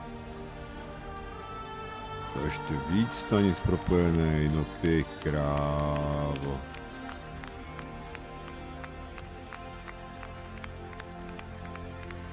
Pět stanic a všechny možný ty vole věci na tom. Wow, tak to je opravdu endgame, ty vole.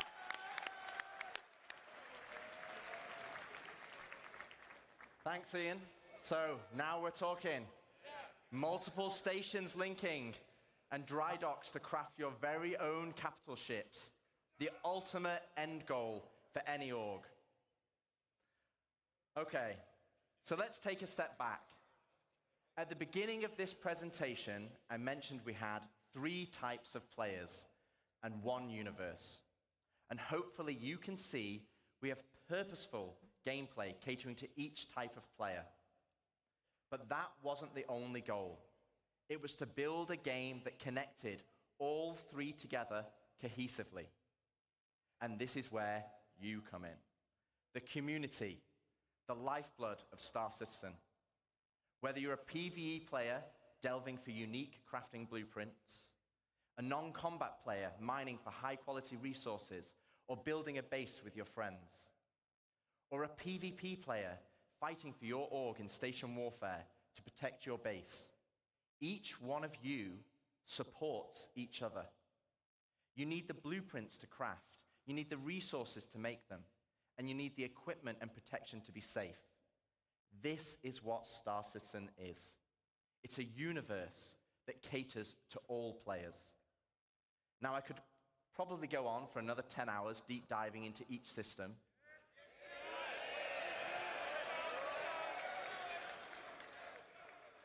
But I'd do Jared out of a job, and he needs future ISCs and SE Lives and CitizenCons. Today was to reaffirm what type of game we are making. And I hope you continue to come with us on this journey as we march towards Star Citizen 1.0. Thank you, CitizenCon. Dobře, Can we welcome Chris Roberts? No? No? Yeah, 1 second. Jared? Okay. So Chris is not ready yet. So we're gonna ad-lib a bit. I'm here. Oh, well, LTI is warranty and insurance. That's what you're gonna get. You have it on my thing on here. Takže LTI je warranty and insurance dohromady, jo. Výborně. To zmáknu trošku rychleji, koukám.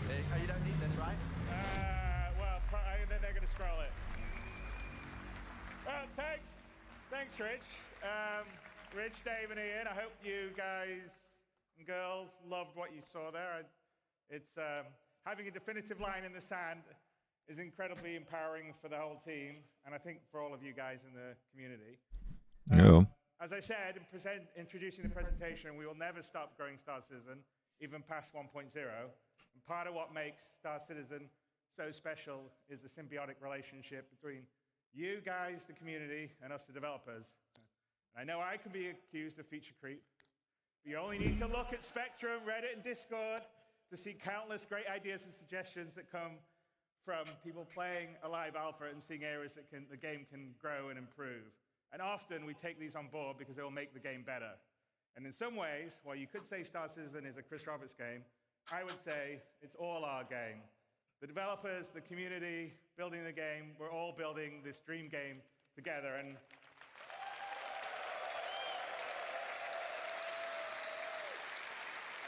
I think that's what makes it special. I think that's why you guys and girls have been here for as long as you have and have supported us through thick and thin, because we're doing something together. And I don't think in almost any other game you have the opportunity to be involved at that level and have your voices heard and impact what we do. Because, you know, occasionally we'll do things and you guys are like, no, that sucks. And we're like, yeah, you're right, we'll change it. And also, like I said, we definitely read and look and hear all the stuff that you write. Some of it may not be so nice, but a lot of it is really great. And we take it aboard because we're just trying to build this amazing universe. Jo, to je fakt spousta věcí, které bylo na prd, vole, tak to se fakt vyhodilo, skrapovalo, už se to zrušilo a nedalo se do hry vůbec. Něco prošlo si to evokaty, ale pak se to stejně hráčům nelíbilo, tak se nějaké věci zrušily.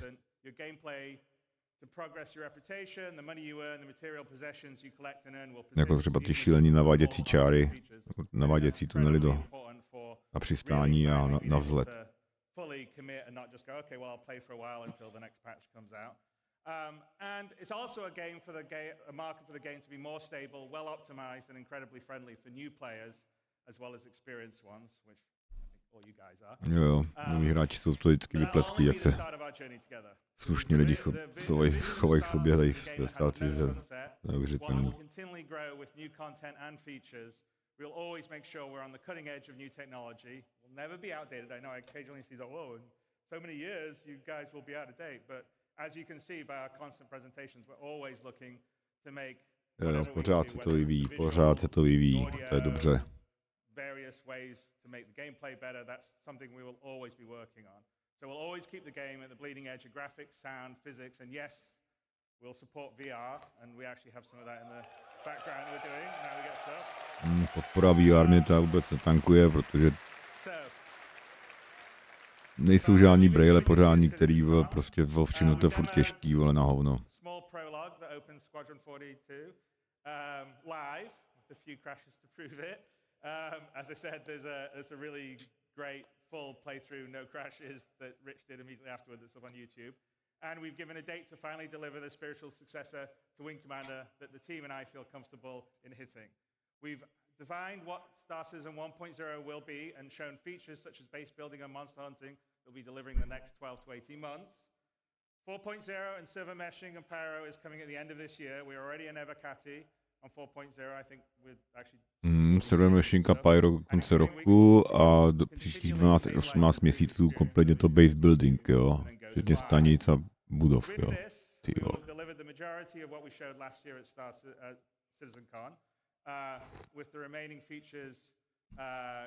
No tak to vypadá tak, že v tom 26 bude ven zároveň verze 1 a zároveň verze Squadron 42.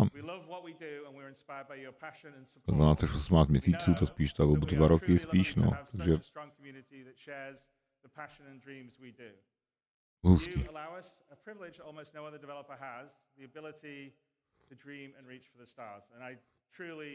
Mean that because as a developer it's very unusual to be able to build a game of the ambition that Star Citizen is and Squadron 42 is, and that's all down to you guys and girls, so thank you very, very much.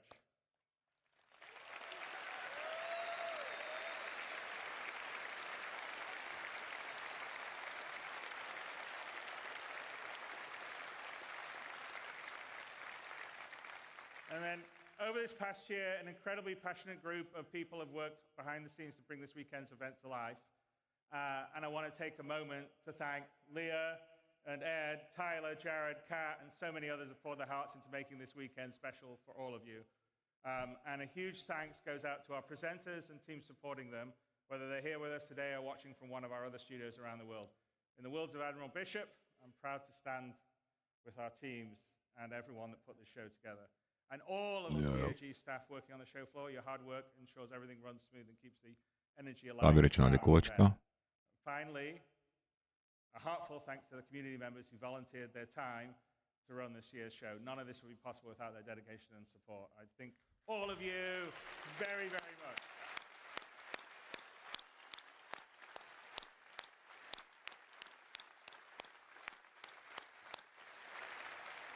And you know, many of us in the team are going to, myself included, are going to head down the road to the Factory International, the Enter the Atmosphere event that Atmos is doing. So I hope a fair number of you will manage to make it over there. There'll be a whole night of racing and esports, a bonus developer panel with Yogi Klatt and Richard Towler, which I think are, as always, they're good panels. And with that, Citizen 2954 comes to a close. I hope you enjoyed what you saw, made new friends, reunited with old ones, and marveled at the creativity on display at the community booth, which was pretty awesome to see. And you know, CitizenCon always underlines what makes Star Citizen special. So that's you. You guys here coming together, supporting, watching, giving us, the team, the energy to play this game. Tak nakupujte lodě, kluci. Uvidíme se ve vesmíru.